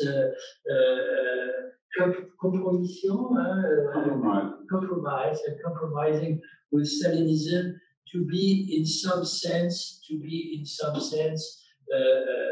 less catastrophic and more forgivable in a sense than Schmitt's and Heidegger's compromission with Nazism, compromising with Nazism. So here I would have to try and argue again on more or less Althusserian line that at least in the principle, the Marxian discourse involves a capacity that it did not always make use of, far from, to criticize its own errors or even its own crimes that the Nazi ideology never had and would never have. So of course Heidegger is interesting here. Forget about Schmitt. Heidegger is interesting here because, and that's what Zizek explained, because he moves, of course, beyond the realm of the political. But that is not criticizing. That is not a form of self-criticism. And on the other hand, of course, I would have to admit that in practice, the Marxists didn't really exercise this capacity, or only very limited manner, or without consequences that would change the course of their own movement. So, in a sense, the Marxists would never become Marxists in that sense. Now, returning to your attendance oder Parteilichkeit, I would have to reread the text. But what I hear, tell me if I'm wrong, is that he said that tendenz is a bourgeois concept. So tendenz is a bourgeois concept if tendenz is closely linked to the idea of progress and the determinist representation of the course of history. So, therefore, it is linked to something that is crucial, of course, in the Marxist tradition and more generally the socialist tradition in our world, which is the idea that the great confrontation is between stability or order and movement or transformation. That was the 19th century terminology that, in a sense, Marx adopted and reformulated in his own category. There was the party of order. The party of order is the one that sticks, of course, to the vested interests of the bourgeoisie and the capital. Therefore, their aim is to keep things as they are, or definitely reproduce them. Whereas the objective of the socialist and the revolutionary is to explode or break up this existing order and liberate or emancipate the forces of progress, which can also be called the productive forces. The productive forces of the proletariat and the technology or the science. So this is the determinist representation in which unquestionably, undoubtedly, Marx was themselves cold, with the exception of few interesting insights. It soon leads to the idea that the revolutionary task is to accelerate the course of history in the direction of its own tendency, which is always already tendency to overcome the existing state of it. Communism is the real movement that overcomes or transforms the existing state of things. And it also leads to that crazy idea in the very center of Marx's preface to the 1859 contribution of to the critique of political economy: humankind, die Menschheit, humankind never assigns itself problems or tasks that it could not resolve. Aufgaben, die sie nicht lösen kann. Why? Because if you look closer, writes Marx, you will see that the material conditions for the resolution of the problem are already there, latent or immanent in the current situation. Nothing is, of course, more wrong from this is what all our experience, political experience, teaches us. So, if Parteilichkeit, partisanship has to be sharply distinguished from the idea of tendency, it inevitably, I believe, takes us back to the idea that a choice is not simply the realization of a political choice, is not simply the realization of the existing tendency. The tendency, I'm not sure if that is what he says, but that is already given. And therefore, the choice is always one choice against another. Or again, within the movement itself, it's permanently choosing one party or one possibility against another. For example, Russian Revolution, Lenin chooses one possibility. And the consequences show that this is not as simple as one said and for all. But it also could be, in my opinion, associated with the speculating, with the idea that, contrary to the banal and common idea of the stability of the dominant order, but in complete agreement and coherence with the other Marxian idea, namely the idea that capitalism continuously revolutionizes. Can you say revolutionizes its own institutions, which is very much what we see today. Capitalism is not a stable order. Acceleration is not something that we impose on capitalism. It's something that capitalism wages itself permanently. And therefore, and here I believe that the thesis on Feuerbach have a little hinted that direction, but the one who best, in my view, formulated that, perhaps is a contemporary of Lukács, and that is Ernst Bloch. In his commentary of the thesis, where he says there would be no change. There would be no change if there was not eine Veränderbarkeit, changeability. But you can put that to the idea the change is already there. The change is already there. The question is, how do you change the change? And here, of course, a bifurcation is always present, or a choice. And therefore, you can choose one extreme or the other extreme. And that is the essence of Parteilichkeit, or partisanship. Thank you so much. Thank you. And now, as you refer to them, the invisible audience is eager to ask some questions, yes, some comments.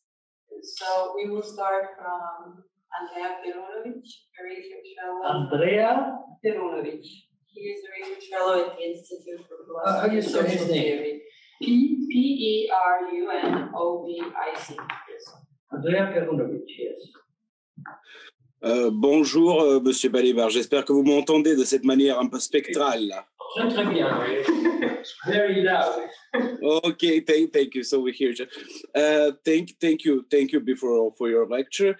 And my question would be, I was expecting you to mention one author that you cherish and have been working on for so many years, which is Spinoza. Ah, yes. Is there for you, in your view, some kind of a Spinozist engagement? Some kind of engagement of the excommunicated, of the expelled?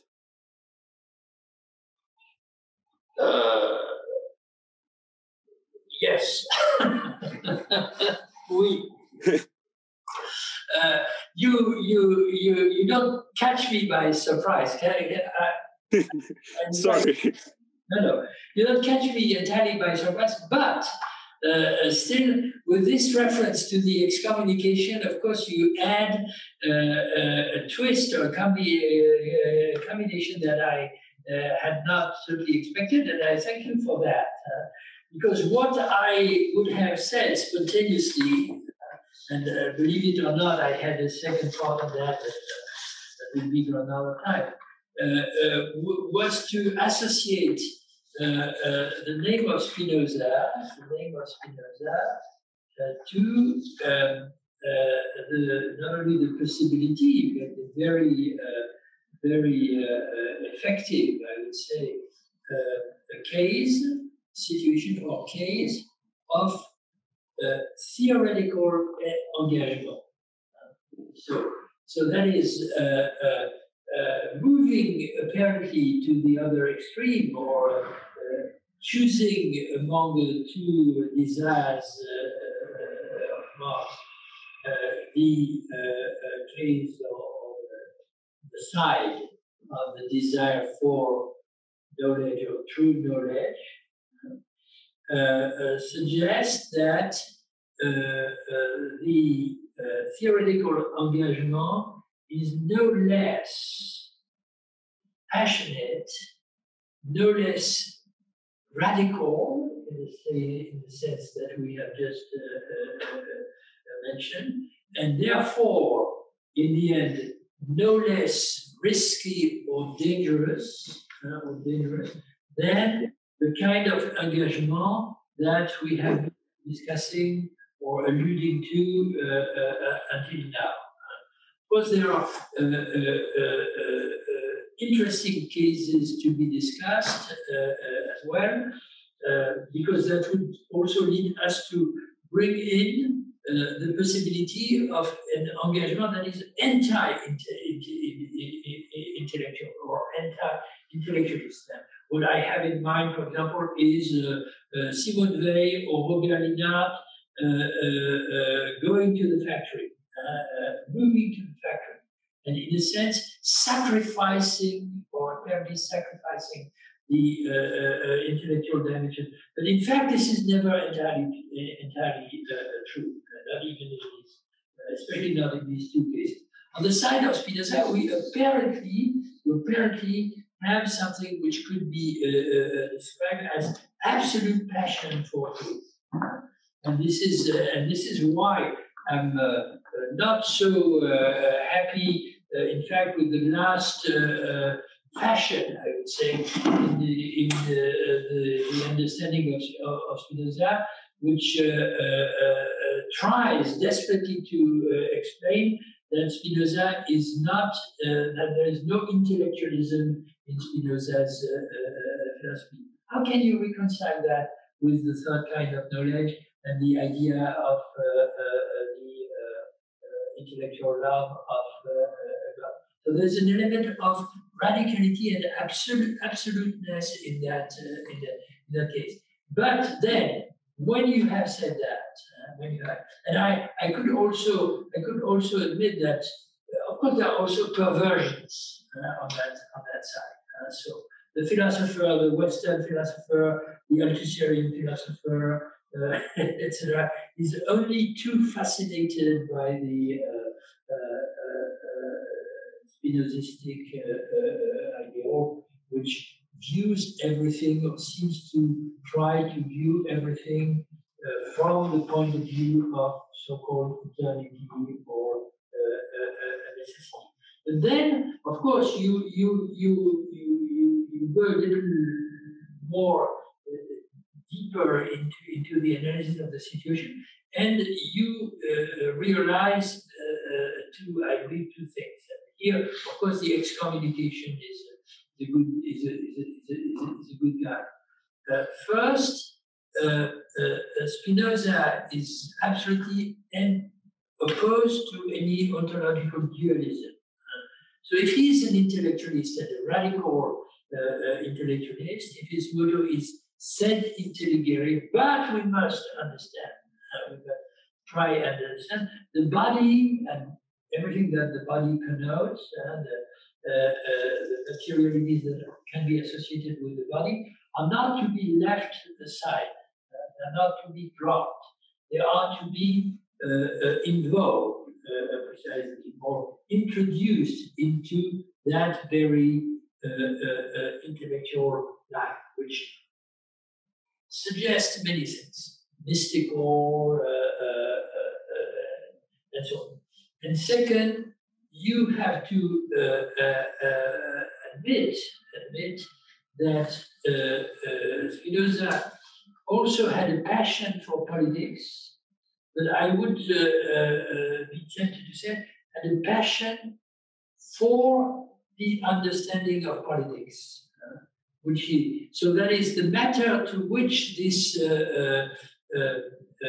intellectualism has to be applied, in fact, is the political matter, or the ethical, the political matter. And therefore, of course, inevitably, it also led to asking the question, which kind of effects, which kind of consequences do you produce in the realm of politics if you are entirely caught and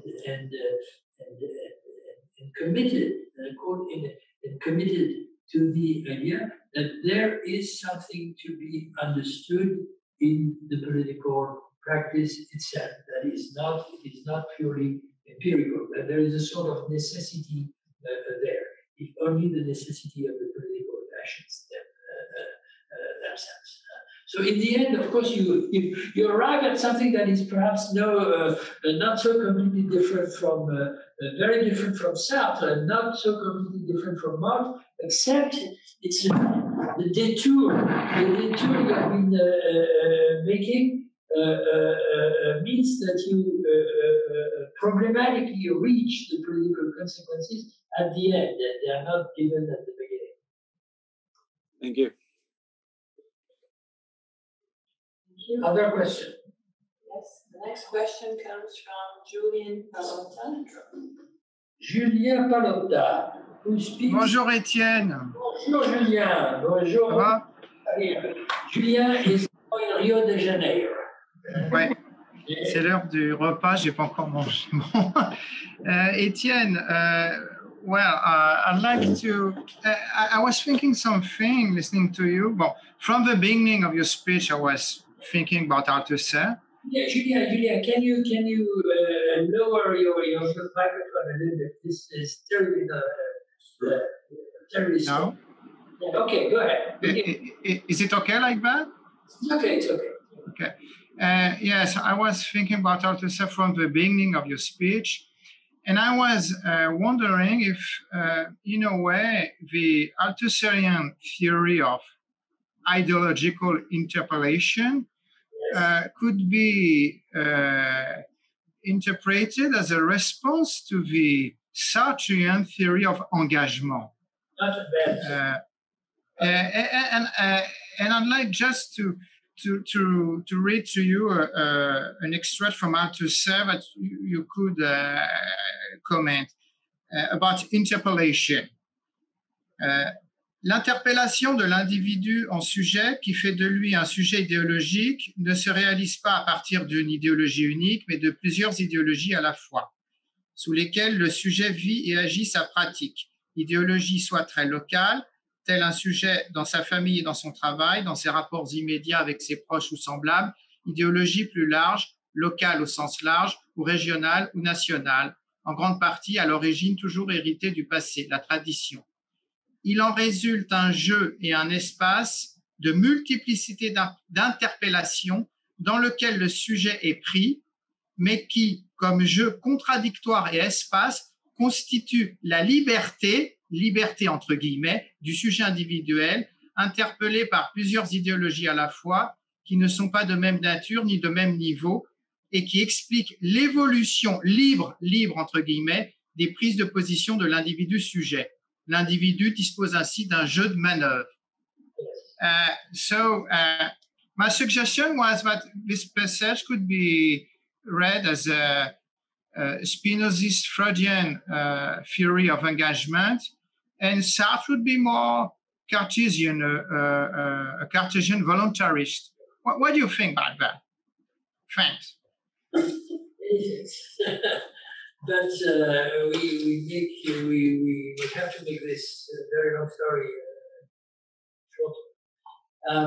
First of all, I'm sure you realize while you reread this text, and I hope that those among our auditors who understand French also perceive that, and I apologize to the others, of course, that there's something extremely ironic in the use of the category liberté, liberty, in the text, which the brackets, of course, make perceive. So this, of course, would reinforce your suggestion that the Sartrean notion of engagement is one of the interlocutors, or is there in the background of these formulas, and in fact is a target of Althusser's criticism, because the most immediate understanding of that is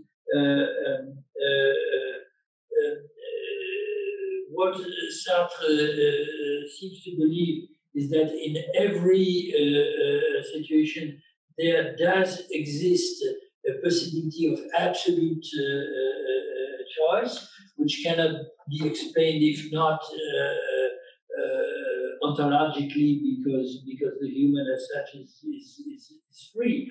Whereas what I see myself is an extremely limited and relative possibility of choice, which is only the choice among, it's not nothing, the choice among different ways of being subjected to the ideological relations. Now this leads, I believe, to the other aspect of the question, which is interesting, and which, since you refer to Freud, I would gladly associate with a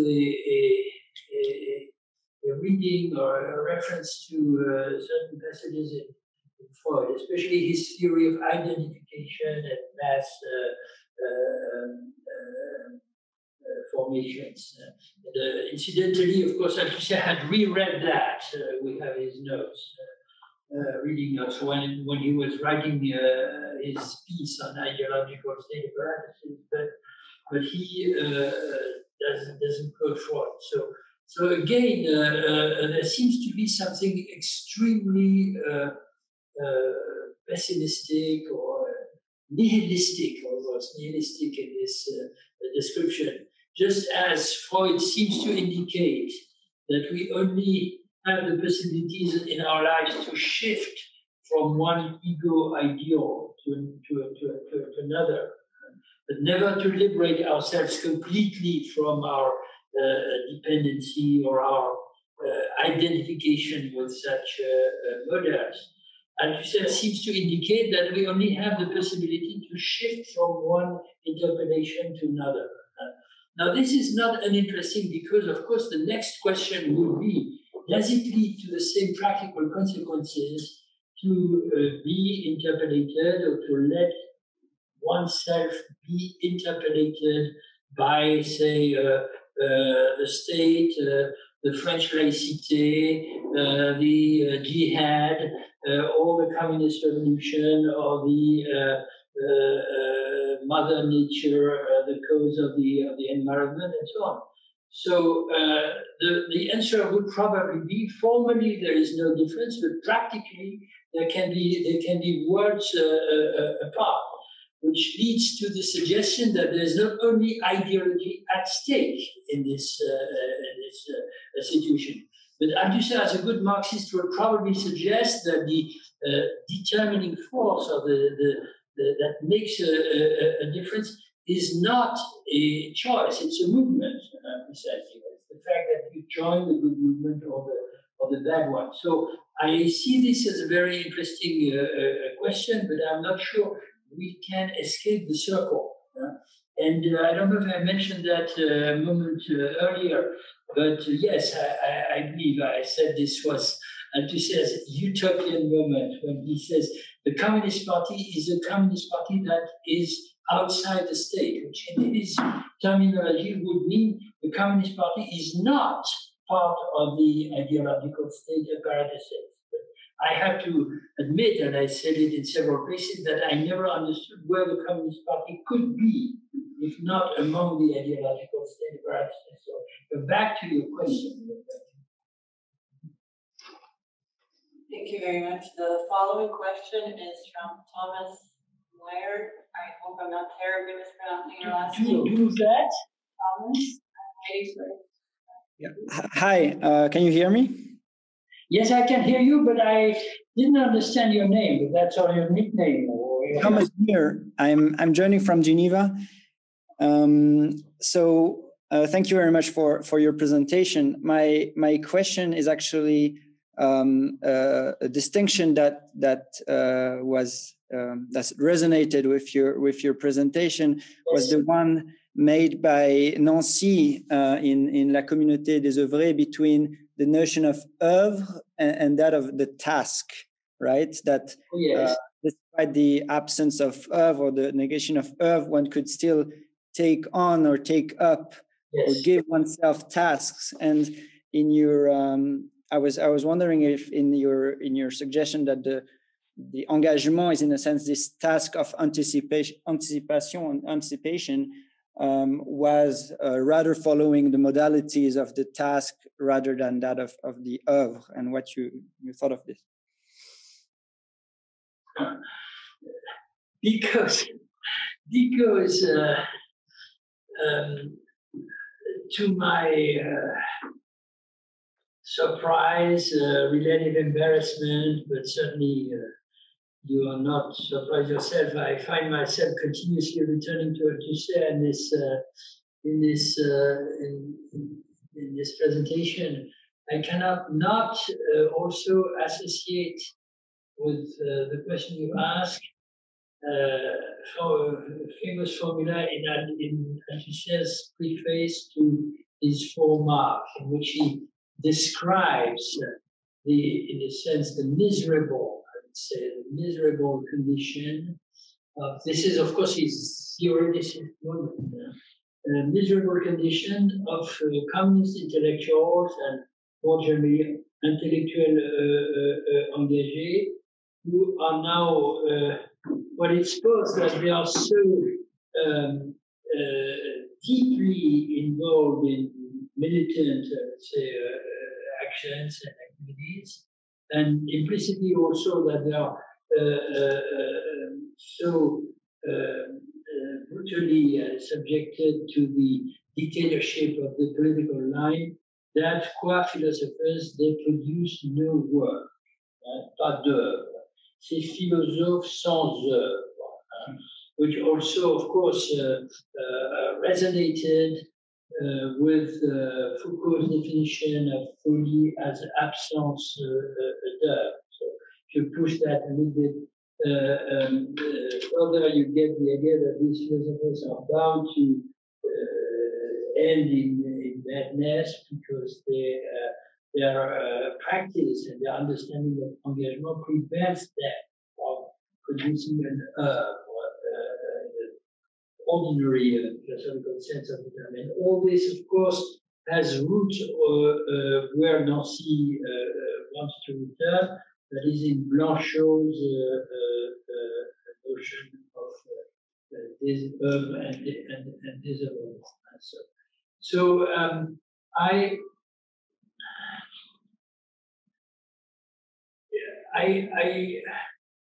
would not say that the intellectual engagé is one who produces no work. Is a notion that is floating between different contexts. I'd first suggest the opposite. What is the engagement of the intellectual worth if he or she doesn't produce an now, and this might also, and I'm even tempted to say an œuvre which is also an œuvre d'art, because I believe that this artistic or literary, etc. dimension is impossible to separate from the idea that you produce writings and speeches. The two modalities, of course, are not totally equivalent, but never entirely separated, which are not for themselves, for you, but they are for the public real. They are, and so the dimension of œuvre cannot be simply and I would say abstractly negated. Now, when Nancy refers to the distinction between the œuvre and the tâche, I'd have to return to the text. Correct me if I'm wrong, but I believe that he has in mind a critique of the representation of œuvre as a totality, as a totality. So therefore, one way or another, he's following an idea of deconstruction. So the only œuvre that is worth taking into account from a point of view of engagement is a kind of self-deconstructive work. Now you could hear that from a moralistic point of view, which is not what I find most interesting.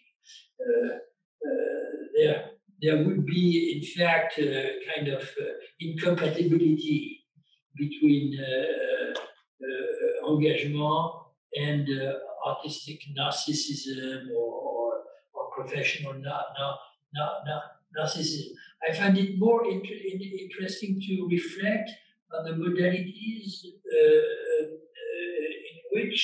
in which œuvre engagée, that is theoretical and therefore also artistic works, can never become achieved, completed.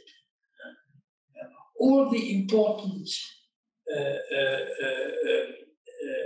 intellectual works which we can associate with this concept of engagement are unfinished.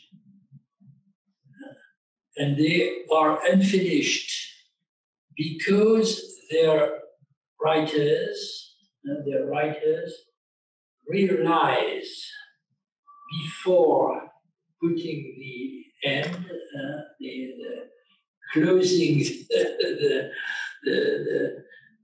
the scene and the stage, that there is something somewhere which doesn't work, in the other sense of working. So the explanations, so this is my personal myth, the explanations of the type Spinoza did not finish the political treatise because he was very ill, and unfortunately his forces left him before he had written the chapter on democracy, which is of course the place where the whole issue at stake will have to eventually become resolved. Marx could not finish writing Capital because he was himself also, he had bad health, and his innumerable political responsibilities and tasks devoured his time. So that was already the case before. And he had considered that nothing was more important than writing the first volume of Capital. Sartre could never write and finish the second volume of the Critique of Dialectical Reason. Etienne is an herb. That's, of course, at the end it ends with a question. That's, I don't say that against it, but it's not engagé. I mean, it's not. The Critique of Dialectical Reason is unfinished. And so on and so on. So perhaps we should not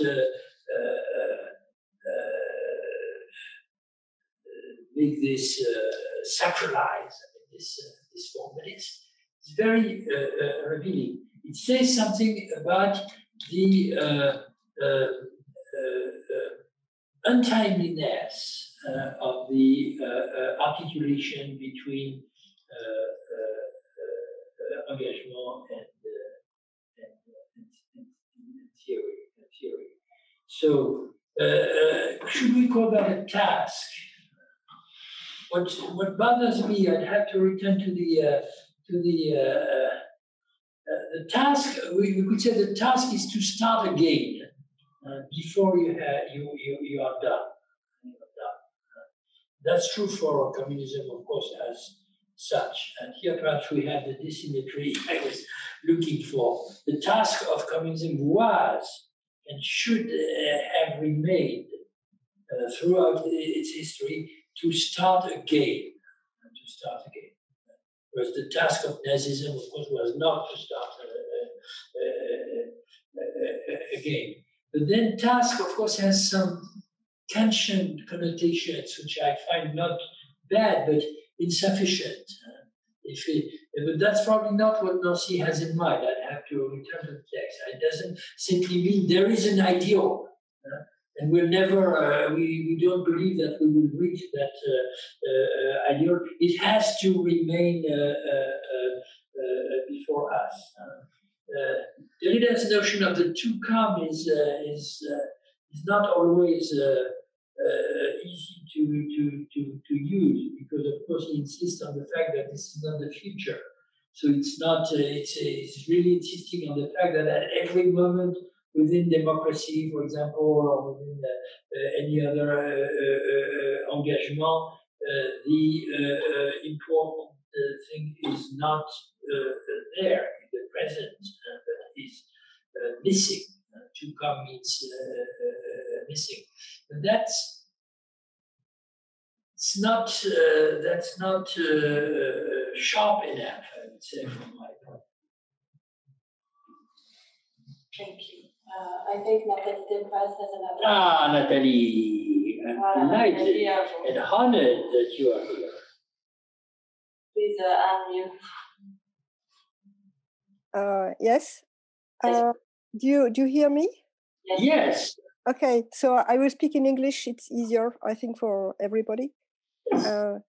So I had a question. Thank you very much first for your talk. It's very stimulating and motivating for what we are living today. I mean, so thank you very much. I had a question about, because you referred a lot to Sartre, and I was wondering how you would distinguish or not the way Simone de Beauvoir her conception of engagement and in relation with Sartre's conception of engagement. Would you make a difference, or how would you? What would be your reflections about that? You're testing me. I don't know. It's a genuine question. I mean, really, for me. Believe it or not, I've just been teaching or trying to teach Simone de Beauvoir.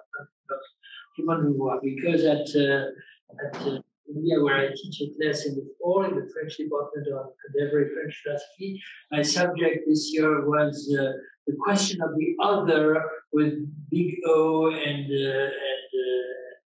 small O, as well in French, in 20th century French philosophy. So I began with Sartre. I continued with several others, and of course, at some point, Fanon arrived, and also Simone de Beauvoir. And then after that, I contrasted Lucie Ringaray with Simone de Beauvoir, which produced very interesting reactions among the students. So I had to, yes, I have to. My acquaintance, my knowledge with the work of Simone de Beauvoir is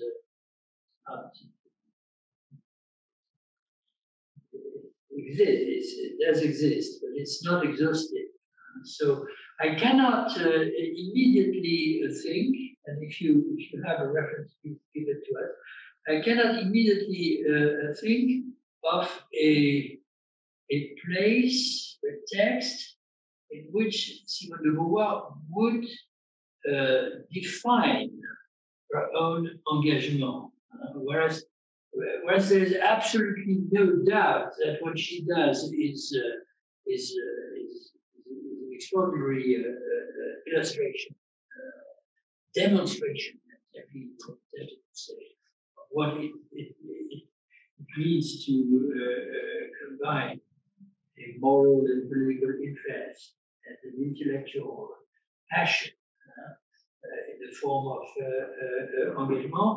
I don't see what I see paradoxically are denegations or what's the term in English?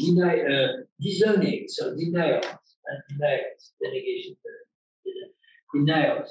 I am not a feminist. I'm not a feminist. The task of feminism is now, fortunately, she writes at the beginning of the deuxième sexe, behind us, which apparently doesn't mean that all that the situation has changed and that the relations of domination are now over, but that the feminist discourse as a way to address this situation is no longer decisive. So of course the question becomes immediately, what kind of feminism does she have in mind, and is this her last word? And the answer is no, of course, as we all know. The situation progressively changed before and after 68, and even in a very drastic and radical manner. But even in that later period, again, correct me if I'm wrong, I don't see a definition of that kind. Now, what would, on the other hand, I tend to believe, that, but first of all, it's well known that Simone de Beauvoir doesn't purely apply or set in met en œuvre,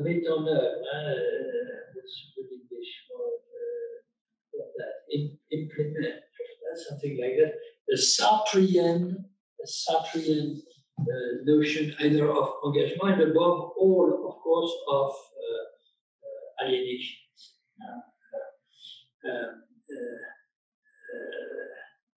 I also said to my students, I find it remarkable that it is perhaps in his reflections on the Jewish question that Sartre has proposed, not in Miclo, but it proposed the most direct political transposition of what he had been described in Lettres de Néant as the alienating effect of the other's gaze. Something that but then, of course, the reflections on the Jewish question is a very disturbing text, because, well, for reasons that are well known, because Sartre doesn't seem to open for the Jewish subject any other possibilities than either mimicking the anti-Semitic stereotypes or adopting some sort of stoic capacity to distance it, etc., etc. So then it's largely supposed that Simone de Beauvoir in her field, or Fanon in his own field, borrowed models from there, but I don't believe that. I don't think that they borrow a model. I think that they profoundly transform the Sartrean concept of alienation, which is not a critique of Sartre. So that is, and yes, and I hope I'm not losing you in the middle, but you can say, and if you take these two elements together, I mean, the fact that she's inventing a form of literary or theoretical engagement that, in a sense, goes beyond Sartre or overcomes his limitations. And on the other hand, she, during that initial period at least, refuses to be labeled as a feminist. Maybe this is because she doesn't see the cause of the emancipation of the feminine subject as a kind of partisanship, in the sense that we were discussing before. She doesn't want a feminist party. She doesn't want a feminist party. And there have been feminist parties, right? But she's not alone on that side. A dear friend of mine, Françoise Duroux, who died a few years ago after a brain stroke, cancer, etc., whose work on the question of gender difference and feminism is now published by the University of Paris. Can you hear me, Nathalie? No. Yes, she can. Yes, she can. Yes, I do. Yes, I do. Yes. The University of Paris had a counter example, which was Virginia Woolf. Uh-huh. I tend I would, if I may say something myself, I would see a point of convergence here. Neither the deuxième sexe nor nor Virginia Woolf's Three Dinies or other texts are manifestos for the construction of a feminist party. Yeah, and I agree with you. I think feminism is a very, in a sense, a dangerous word because it creates a category against another one. So I think it might be dangerous in a sense as well. But I just maybe to follow up a bit, I was wondering if you would agree if we say that Simone de Beauvoir is really embedded, embarqué in the Pascalian sense in the social situation. More than Sartre, that maybe would be more of a political view of engagement, where I was wondering. Yes, you're absolutely right. The présentation des temps modernes and even Qu'est-ce que la littérature strike us today, of course, both as, I'd say, fundamental breakthroughs in the history of 20th century thinking. I mean, it's the word that Sartre invents or reformulates with the help of Pascal, etc.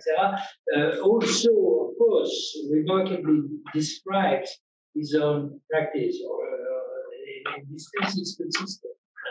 Then, of course, with hindsight, there are, especially rereading the Présentation du temps moderne, is at some moments is a very painful experience, both because of his simplistic aesthetic judgments, which is in a sense some of Adorno's critique. There are terrible things there. La recherche du temps perdu de Proust is an abominable example of art pour l'art, the absolute opposite of engagement, because Proust is himself an inverti, i.e., that's the terminology of the period, or a pederast, he also uses that category, doesn't understand himself, doesn't understand that he cannot take his own homosexual example as a starting point to think and create around the issue of love in general. But conversely, of course, some of Sartre's seem to be very much depending on his own social or even moral limitations. Whereas when you move to Simone de Beauvoir's work, which is later, the situation is much more complex and interesting. She doesn't feel it necessary, of course, some feminists today have problems about that, but she doesn't feel it necessary to demonstrate and proclaim. She's not a traitor. She's not into that she's moving from one camp in the direction of the other, because although she refuses to be labeled a woman in the sense in which this the myth of the woman has been constructed by men, and she quotes all the writers, and they're all catastrophic, except Stendhal. So she nevertheless, of course, belongs entirely through her history to the situation that she's describing and criticizing. So she's not a case of an intellectual joining the camp that she wants to support, but she's almost a case of somebody who, from the inside of that camp, creates her own intellectual capacity and discourse, with the help, of course, of more philosophical tradition. But then, of course, so that reason stopped me when I abused of your patience. The reason why the celebrated phrase subjected to so many contradictory interpretations, on ne naît pas femme, on le devient.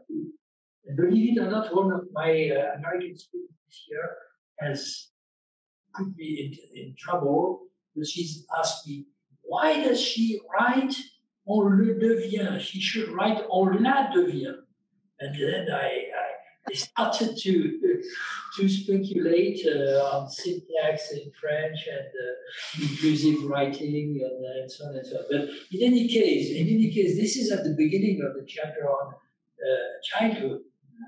The chapter on childhood, of course, it's criticized sometimes by showing that it's what it describes is a very, very limited, specific experience of bourgeois education of girls, not valid everywhere, etc. But that's her experience. I mean, it's full of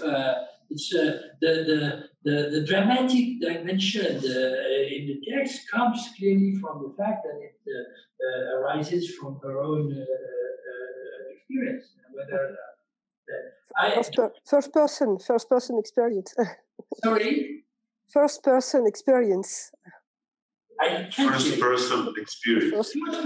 First person. Yeah, but first person written in the third person.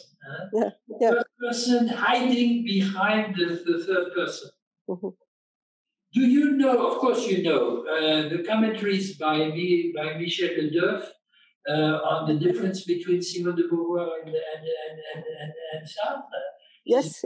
Harsh against Sartre in, how is it called, her book? I have problems with titles. Okay, that's easy to...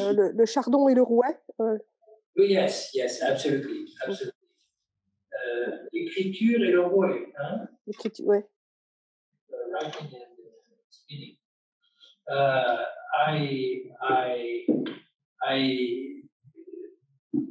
drew a lot from her commentaries to help my external understanding of all that. Yeah, there is a very nice essay by Manon Garcia, 2018, in French. On ne n'est pas soumise, on le devient. It's also very interesting. On ne n'est pas what? Soumise. On le devient. So she draws from the Beauvoir's formula and into submission, and that's quite interesting as well. It's a great essay. This is a very interesting formula, of course. That she had models for that, I never tried to figure out. But undoubtedly, this is a kind of formula with speculative dimensions, but also extraordinary capacity to become replicated and used again in other with other reference. It's a very, very strong critical form of statement. Thank you very much. Thank you, Nathalie. Thank you. Hope you're... I think we have time just for one last question. Very own Philip Gallup. If I'm ready. So you have framed... Be harsh. Be very... Harsh? Yes. Well, as much as you happy to do. You have framed this discussion essentially today as about engagement as in two ways. First of all, you framed it essentially in the age of extremes. In the age of extremes. The title helps from the age of extremes, where engagement means the specific kinds of engagements of major intellectuals. That you cited into the fray of history. And getting lost, many of them, in the process.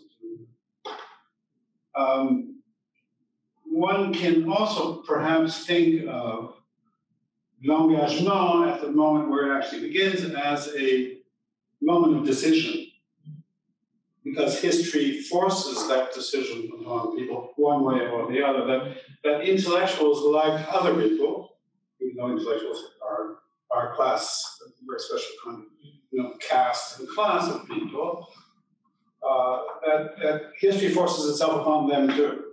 In other words, upon us, yes.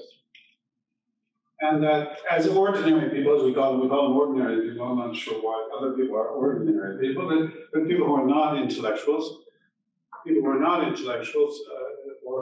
positions of power, are also swept up by historical currents. And of course, the 20th century, the age of extremes, was a century in which people, intellectuals, people generally were swept up in forces of history that were entirely or mostly outside of their control, with the intellectuals having a slight advantage from the standpoint, from the perspective that intellectuals, by seeking to gain understanding of historical process, believe that they have some type of control over that process.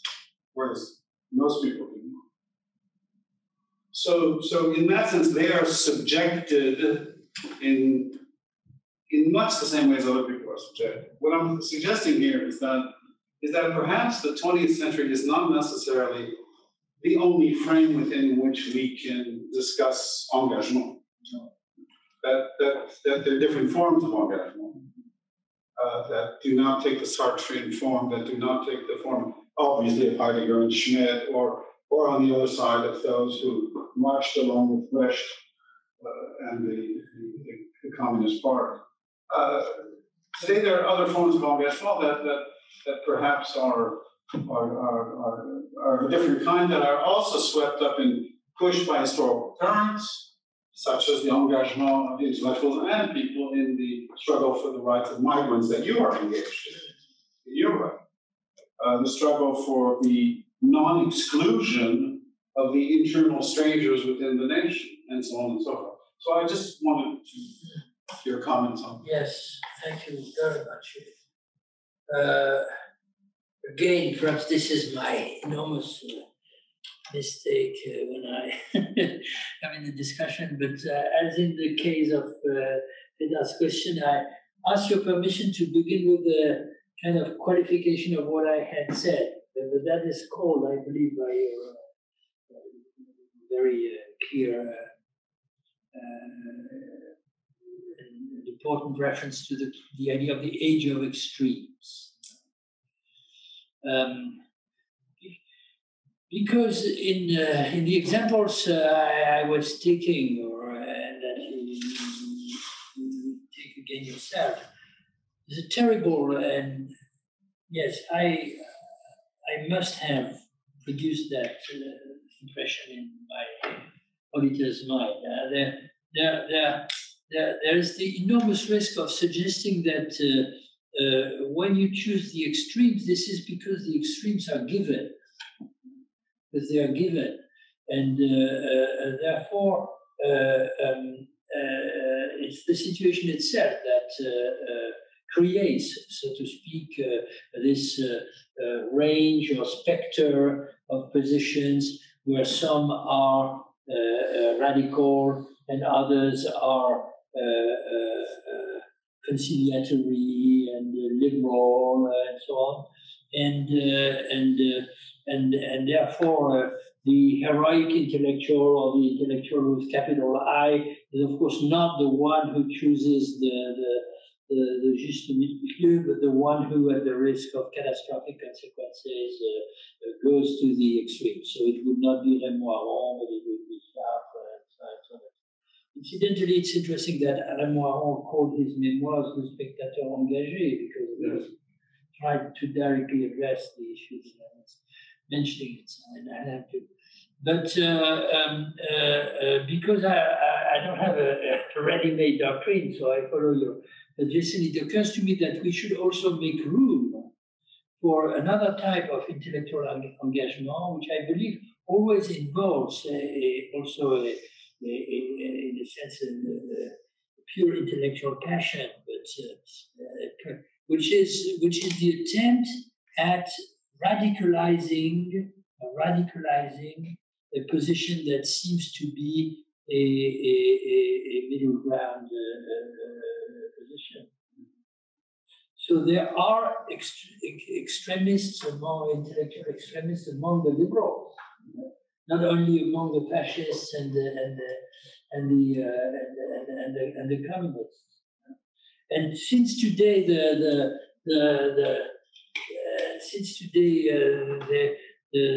landscape, so to speak, where intellectual projects and discourses and political, in that case, I would gladly translate it, of course, as commitment, have to merge and to meet. Is not the landscape of the 20th century. No doubts about that. The causes which are worth fighting and which involve those two risks I was talking about. One, to meet with obstacles, power structures, depending on where you are, of course, suppression and so on, but also being wrong, dramatically wrong, are to be found among the cases that you mentioned. Rights of the migrants, growth or non-growth as a solution to the environmental degrowth, environmental catastrophe, which is not in the future, but it's already there, and others. Of course, I'm especially sensitive to what you say about the. Did you say the strangers? The strangers. And I'm sure you agree with the fact that the English here has possibilities which the French completely lacks. That is to distinguish between or to articulate the question of the foreigner, the stranger, and the alien, and so on. So I'm a little diverting from, but one of the mottos that I try to ruminate, so to speak, and I know that not all the French have, I could say, comrades or colleagues with whom I find myself advocating for the opening of borders or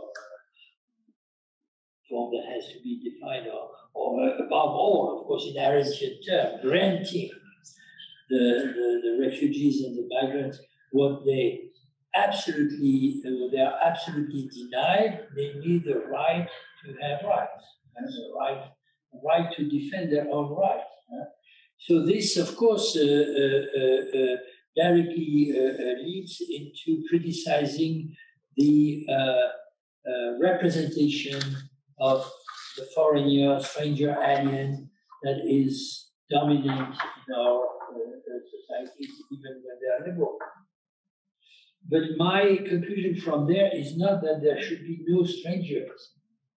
I am a reader of Zimmel and others, and I believe that in a sense what we are desperately trying to do is save the stranger. Save the stranger, the possibility to be a stranger, to be in whichever form, to whichever degree, in a society that claims to be liberal. That's the criterion after which its proclaimed liberalism should be measured. Is it still possible to be a stranger in our society? Not just a foreigner with a different passport, but a stranger that is somebody who is culturally, historically, and so on, different. So that the stranger does not, so this is where Kant touched something crucial, does not become automatically an enemy. But yes, I accept the idea that if that is your point, that the topography of extremes is not something that we should receive from the geopolitical and from the 20th century, and from the 20th century. From the 20th century. Thank you. Thank you all. I'm afraid our time is up. Thank you to everyone for joining. It's me who want to thank you very, very sincerely. And thank all those who are there with us. Well, thank you once again. We will give you, it will be a modest round of applause considering the number of people that attended.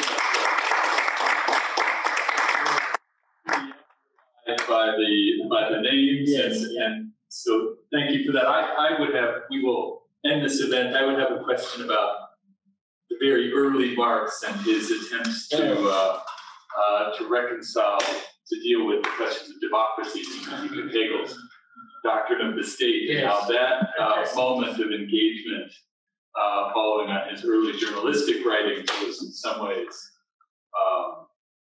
of a very different tenure than the major, when he's trying to replace the work of Hegel later on. But in any case, that will be for... But I'm more and more convinced that Miguel Abasio, in his commentary on that text called La démocratie contre l'État, democracy against the state, has touched something very important about that text, which is it's precisely a radical democratic orientation beyond the liberal forms of representation. But then he stumbles on something which is nevertheless problematic, I believe, and because this is your subject. I mean, it's the interpretation of Marx's formula, the subject of the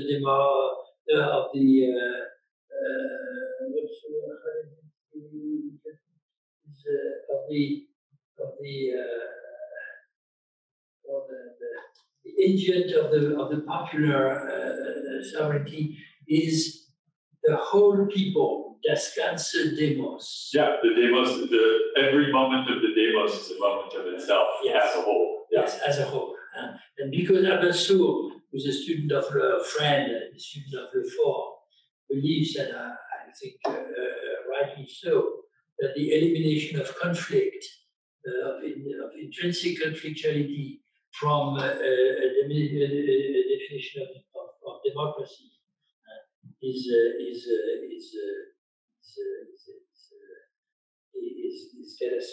leads to totalitarianism.